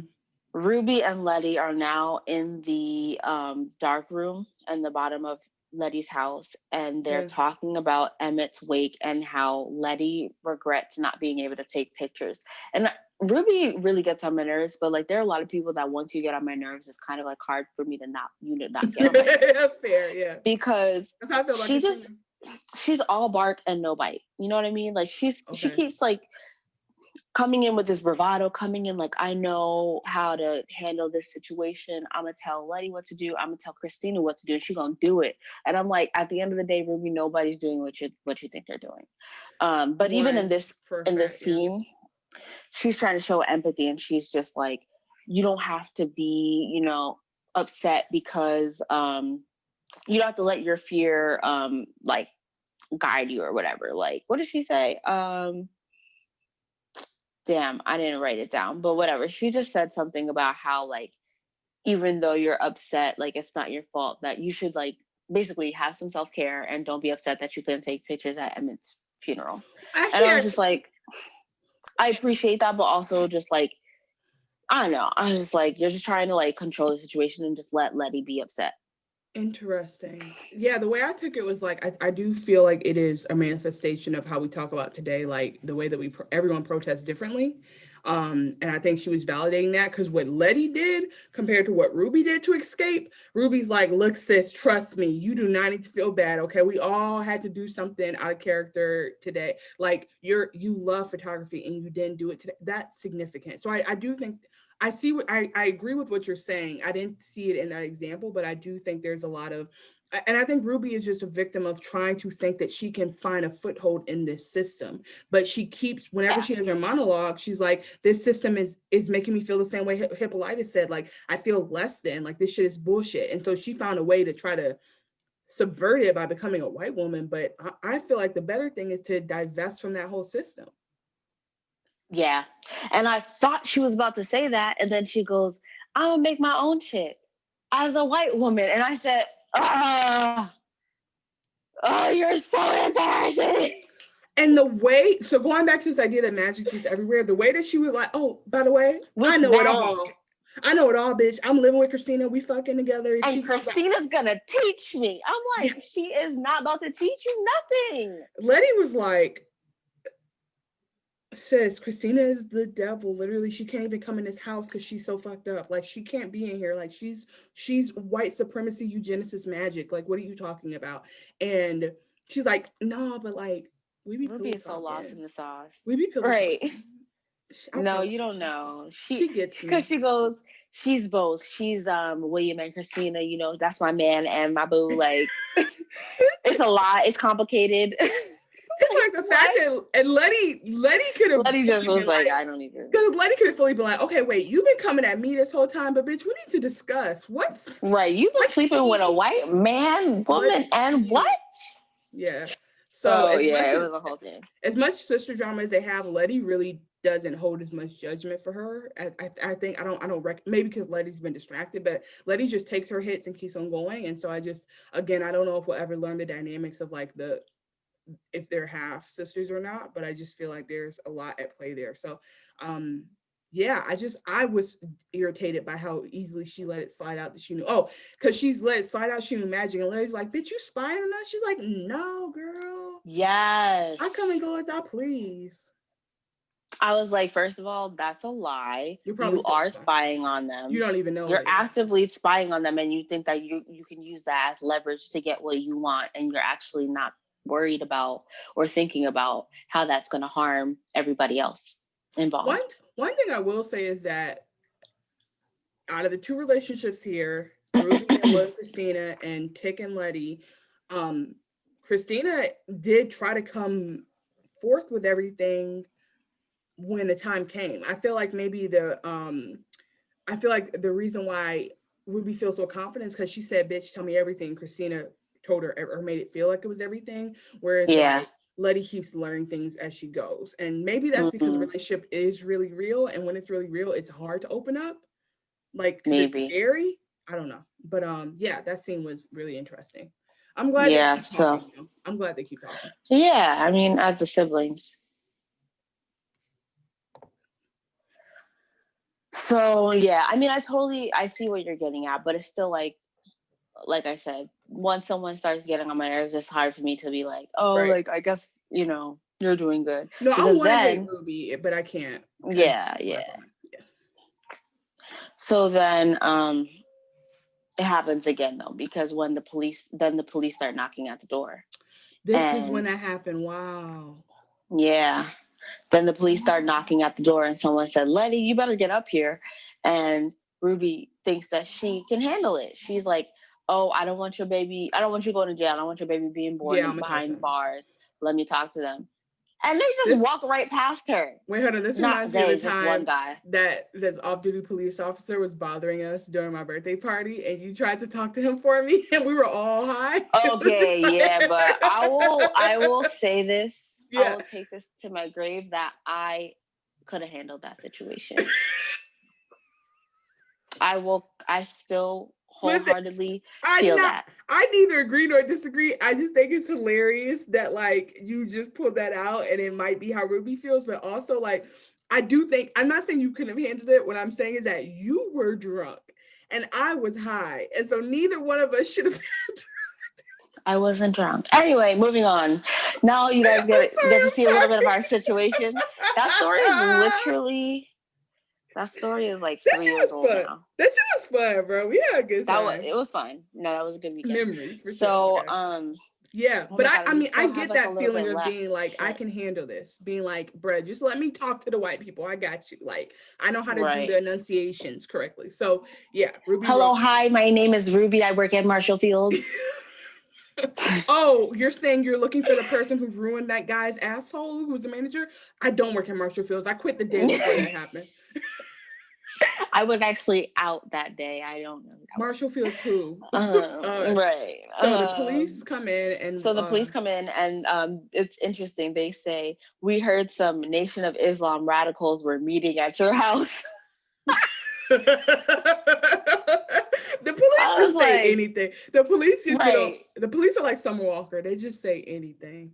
Anything. That's my girl though, but she not all there. Anyway. Well, because they did have the moment at the funeral when the nation and the yes, I noticed that. Yeah, and I was like, oh, that's so interesting. Like they were like showing the different faith-based organizations within the Black community, but everybody was out in the streets for the funeral. Mm-hmm.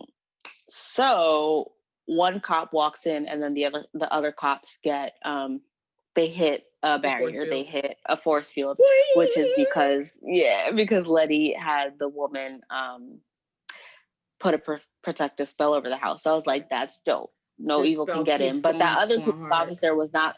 He didn't know what was going on. He's just a regular recruit. Even aware. He really just wanted to be a cop growing up. Exactly. He's just like, well, guys, I'll go first. I got it. And then he did like a little circle. And walked right back out. I just want to talk about how awkward that was. He was like, they didn't come behind. Like when you get into the club and your friend and you like think your friends are behind you, like, and he said, wait, where are they? I look crazy. Let me wait by the door. I'm over here like this, Yeah, banging up you're like, anybody. I know my friend got me. I'm gonna pass it to. Oh, they didn't. Y'all still Just in line? me. LOL. So he walked in, made a loop, right back out, and then they said, "Oh, okay, never mind." And I'm like, "Oh, that was easy." exactly. They were like, boop. Oh, never mind. We'll come They back. shook. We'll figure something out. And they actually didn't really know what was happening. So that was interesting. And I hate the fact that it's annoying that they keep bouncing back and forth to scenes when we're describing this, because I just want to like tell the rest of what happens. But what actually, or should I just do that? Because I want to. Okay, I'm gonna just do that. So there's a scene where they're gonna go back to D and finish her storyline, but I'm just gonna jump to what happens to Letty, because the police go back out for like probably maybe 5 to 10 minutes, and then they start shooting up the place. So Letty thinks seconds. They seconds. Go, okay, have a good night. God bless. No, they go. Oh, it's fine. We got something for that ass. We'll be back later. Everyone relax, and then they say, gunfire. Load your weapons. And they just start firing into this house. And I'm just like, again, like terror from sun up to sundown. Domestic you guys terrorism. literally, yes, domestic terrorism. Like there has to be a crime being committed. Y'all just had a blackout. I know there's crime happening. This is Chicago. And like, you know what's really even more terrible? Breonna Taylor. There's so many. Okay. I'm so sorry to bring that up, but I just want to clarify the reason why I said this is Chicago is because I'm saying like this is a city. Like this is not no small town suburb. There's things happening, and you being racist means that like policing is not happening. Like there is no community safety. Right. Secondly, safety is a figment of their imagination. I don't know when the writing happened, but I definitely feel that like the fact that them shooting into a room full of black women unwarranted and wantonly is timeless. There is no time and period when this wouldn't have happened, and this is not a new thing. Breonna Taylor is just the latest, unfortunately. But yeah, that disregard for Black life is clear. I'm getting emotional just thinking about it. It's so scary how these same scenarios happen like time after time, and we riot about them time after time. And I'm not gonna lie, like there was a point when I started to get really desensitized to it, and I am now, but like we all do. And I was like, how can we get 2 steps, 10 steps ahead of racism and white supremacy? Like, why do we keep succumbing to the same bullshit?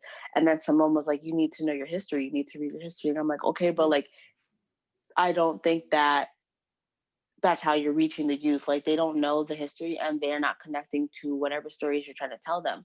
But then then after I said that, it was like maybe like another year or two, and I started to realize like, no, they're right. Like, because just seeing this story, like, yeah, this is fiction, but like this has happened in history.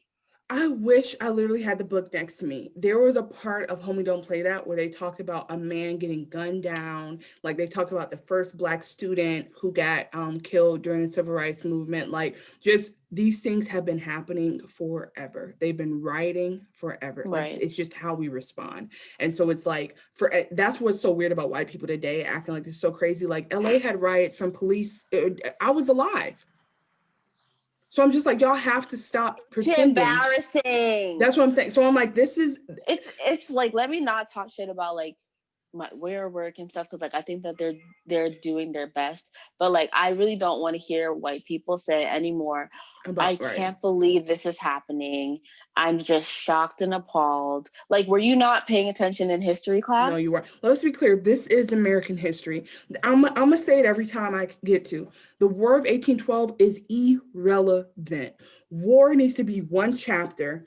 This is the treaties. This is what happened. Now let's spend more time talking about diplomacy. Let's spend more time talking about what gets things done. Let's also talk about marginalized communities and what they've created too. Like the fact that we've created the reason why history is important, I totally agree with you, is because we've done so much. We've created so many things and we don't know it because we are not connected to it. That is the biggest tragedy and the biggest reason why we're disconnected. The second thing is that we're scared to give back what we get. Yep. That's it. we're scared of rebelling.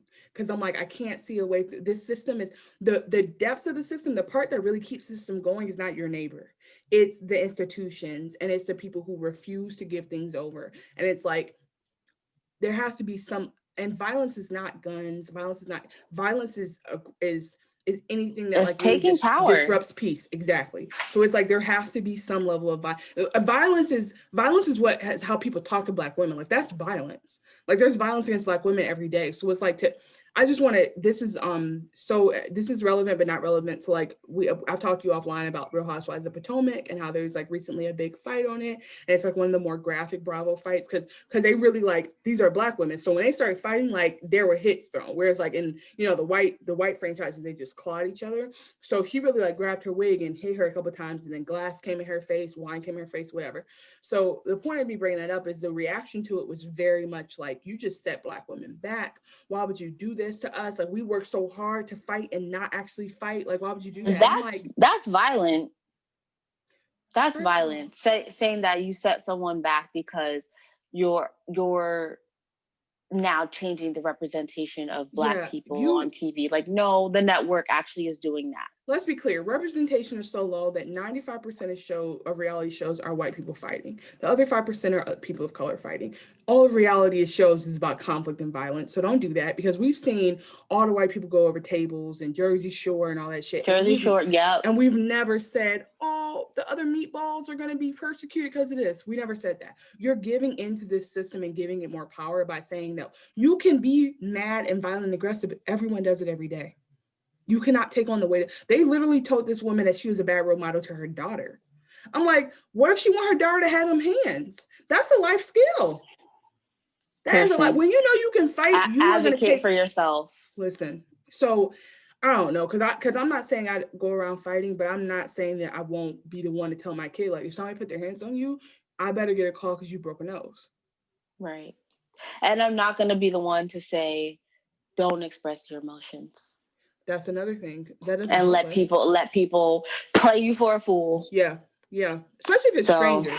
I definitely think, and I think that we hold our aggression for our loved ones and our family members and our caretakers so that we don't have to do it in the outside world, and that hurts us more. We're holding in all this like shame, and it's just not just shame, but like violence, and we're internalizing it, and it's changing us on the inside. So anyway, this podcast gives you really deep revelations. I love us.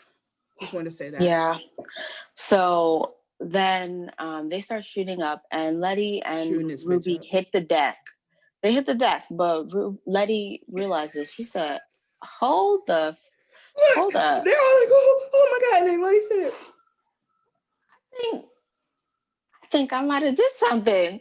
I'm in the Matrix. Said, I forgot I'm Neo. She said, hold up, these bullets can't touch me. I got the mark, a cane. So she starts getting up, and the bullets said, boom, boom, boom, boom. She's like, oh, and you ain't mess up my curls. Right. Stop. So she said, oh, these motherfuckers not even ready for this. So she sat up and like looked out the blinds. I know. She said, let me see what they got going on out here. Let me see how we gonna Let's stop be clear. This shit. If someone shoots, hit the ground and flatten yourself, please, God. Right. Please don't be looking out the window. Please. Okay. So she looks, and then Tick comes. I said Teddy because Tick and Letty. Hello. Get it? Anyway. So Tick's walking down the street. God knows. Oh, from Montrose's or from Uncle George's place, wherever. And he sees one police car go by, and he said, oh, what's going on over here? And then he hears more police cars, and then he hears the gunshots. And he said, oh shit, they shooting. But so he runs down the street to go save towards his the people. Gunfire to go save his people. Hero. But then he gets there, and then then the police officers say, stay where you are. And then he said, oh shit. And then Letty said, no. So Letty starts running outside. I'm like, she's about to beat that. I swear to God, she was gonna beat the bullet. Who's about to die? I said she about to beat that bullet, bro. She about to, Oh yeah, because they showed it blast out the gun. Everything was slow mo. I was like, is this a spell? Is this real life? Is everything just slow mo? I was like, if I pull out my protractor, she's not able to make it in time. And then what do you know? A motherfucking monster just protrudes from the concrete. I mean, coming breaking all the. And apparently they're bulletproof. First of all, them things. I mean, I think it hurt. It's an itch. It's like, ow, why you do that? It was like listen, when I said, did Tick summon that thing? I said, is that the spell? Because he could have said something. Is that the spell you've been trying to cast? And why? Why is that the spell you're trying to cast? And this, oh, wait, did I say my joke again? Like, if I just wish he had a beeper to be like 5-0, stay clear, like, so he could have avoided this whole thing. Because the fact that they shot this nigga just for walking up when he clearly has no weapon on him is bonkers and relatable.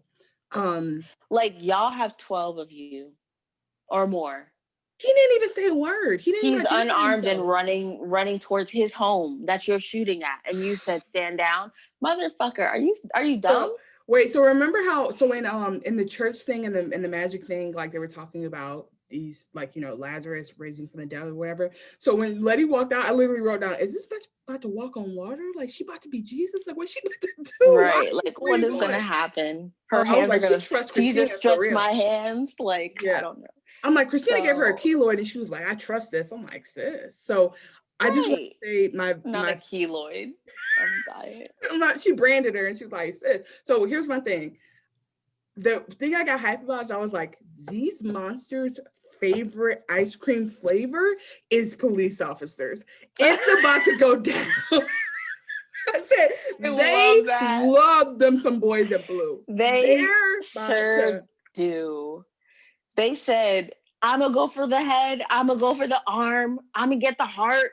I got a few tentacles. I got multiple mouths. Make it oh my God. Yeah, love it. Love it when they scream. Oh, it tastes so good. Yeah, he was like, and then he kind of saw and then at one point he like ripped somebody's head off and Tick and Letty come around the car and they're just in the splash zone. Like they just get. Tick said, my mouth was open. Like I know they just passed me some type of. He said, I didn't want that. I didn't want that. But okay, all right. But like the way that the monster kind of turned, I was like, okay, this monster knows what he's doing. He's not right. Like, you don't eat black people, right? Yeah, you don't eat black people. I'm like, now I think about it, they didn't do it in the first place, but I don't know why. Like they would scare them, right? Because they were behind. Yeah, that's true. And then they see this. My favorite thing, you see this cop just go, whoa! Oh my God, flew all the way over the freaking to the next house. So then at the end of that scene, the monster comes up to Tick and Letty, and Tick protects Letty and puts out his hand, and the monster just bows to his hand. And I said, oh, so he definitely summoned this monster. So is that now your monster? That's not your monster? But Tick was confused. He was like, oh. It worked. I think he knows me. Yeah. So I'm still confused, and obviously we're gonna find out, but I'm just like, why was that the spell that you I'm like, hey, listen, best outcome. Best sure, yes. Agreed. Because he wiped out that station, so I'm hoping that there's not that many more cops, but he wiped out the chief. And that is significant. Oh yes. That's significant because that did get the important people. But here's the thing, why didn't his spell go away when he died? Yeah, his curse should have gone away from D, but it didn't. I hate that. So while you tell D's part, I'm gonna act it out while you tell D's part. While you go back to oh my God. So yes, now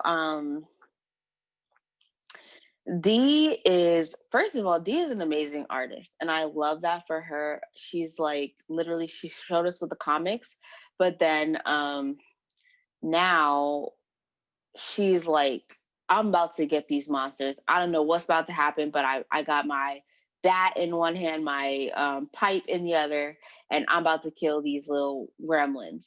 And she's waiting. She's dropping pictures, fiercely drawing, and they're really good.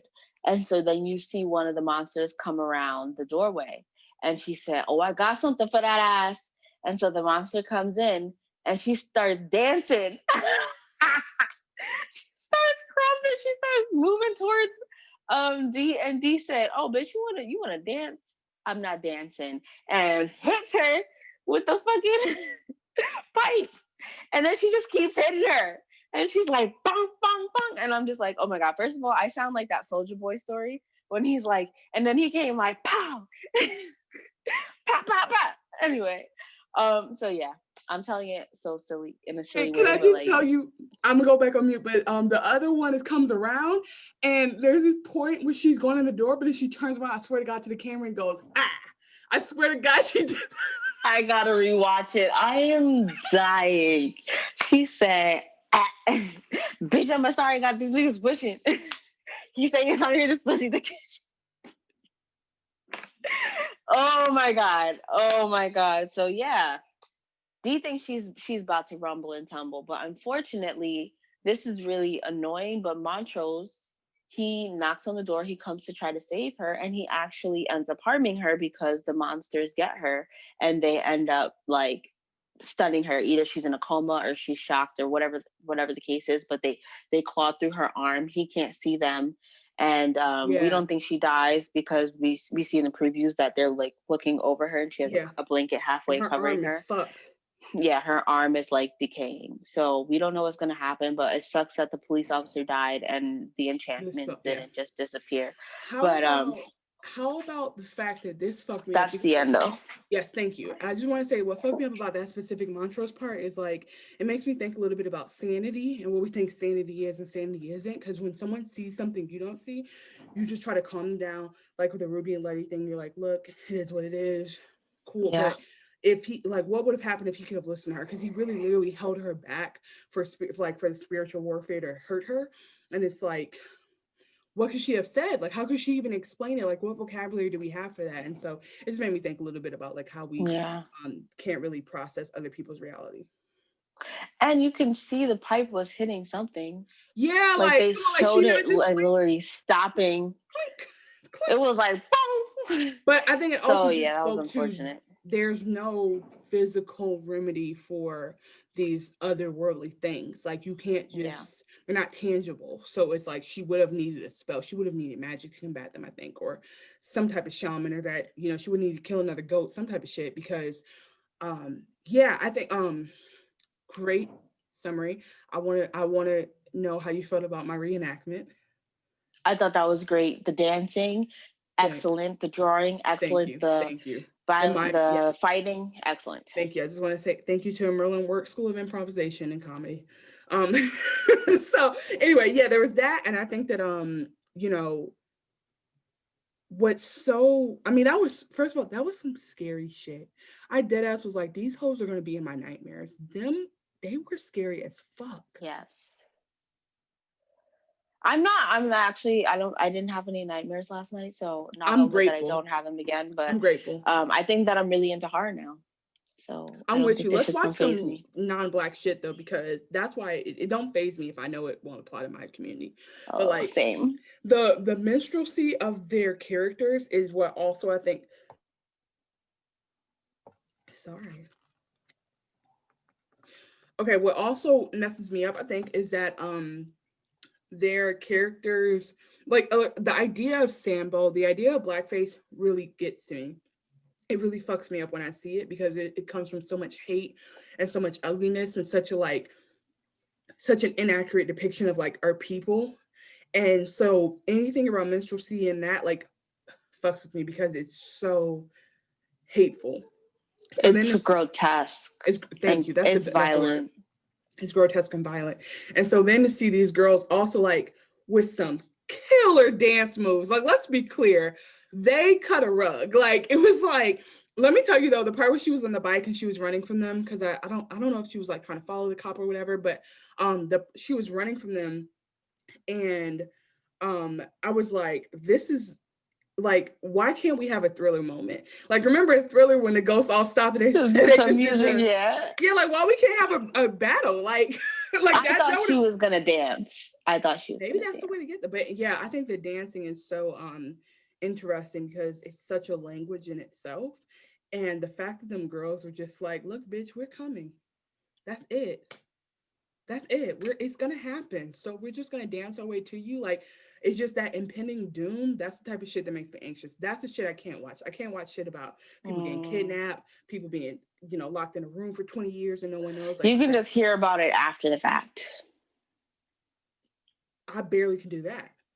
Like, because you be listening to those shows. I don't listen to I listen True to white crime. people killing other people.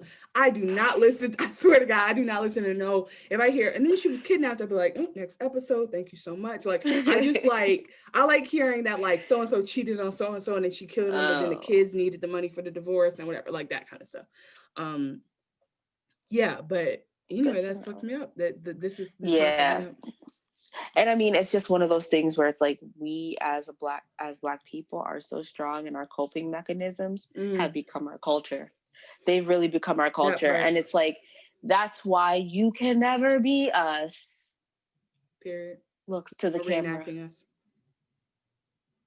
And that's what I have to say about that. That's kind of it. I'm looking forward to the next episode. Yeah. Oh my God. What can they even do in 2 more episodes? I don't know, but like this was a lot. And like the previews look pretty intense. But I only can remember the parts with D though. Yeah. And so I'm like, okay, Hippolyta has to come back. Yeah. She can't be dead. Obviously they're gonna do the equinox. But I don't think Tick's gonna die. They're gonna piss me off with the cliffhanger at the end of episode 10. Yeah. That I know. I know that for a fact. Yeah. They're gonna make us mad. I think I don't think Tick's gonna die, but I think that they are gonna try to somehow like steal this baby. Somebody gonna die. And I definitely know that Christina wants that baby. I don't know if she wants the baby to kill them. I don't know if she's trying to eliminate the bloodline, but Christina has a plan that will be put in place. And I would love to see Christina's demise. I don't want Ruby to be hurt, but I would love to see Christina just be around. You know where they're also going to Tulsa. So they might do the time machine and go to Tulsa to get the book of names. They need to go get that book because the book is gone, and that is tragic. Yeah, to think that a nigga shredded a spell book. To think that somebody shredded the most ancient spell book and was just like, oh, Goodwill. Like, no, it got burned, but yeah. Yeah. Oh yeah, you're right. But wow, what an episode. A doozy. Oh wait, can I tell you that after the monster finished fighting or eating up all the police, I literally wrote, "That's how you fight the power." Courtney. Yeah, some monsters in this bitch. Listen, like the metaphors, the depth of this show is just, we're still giving it up to you, Misha Green, who directed this episode. Misha Green directed this episode. She's amazing. Multi-talented. And you guys are amazing too. So thank you so much for listening to us recap HBO's Lovecraft Country. Don't forget to let the Black women in your life know, particularly after this episode, that they are witty, cultured, and worth your while. Oh, and read a book.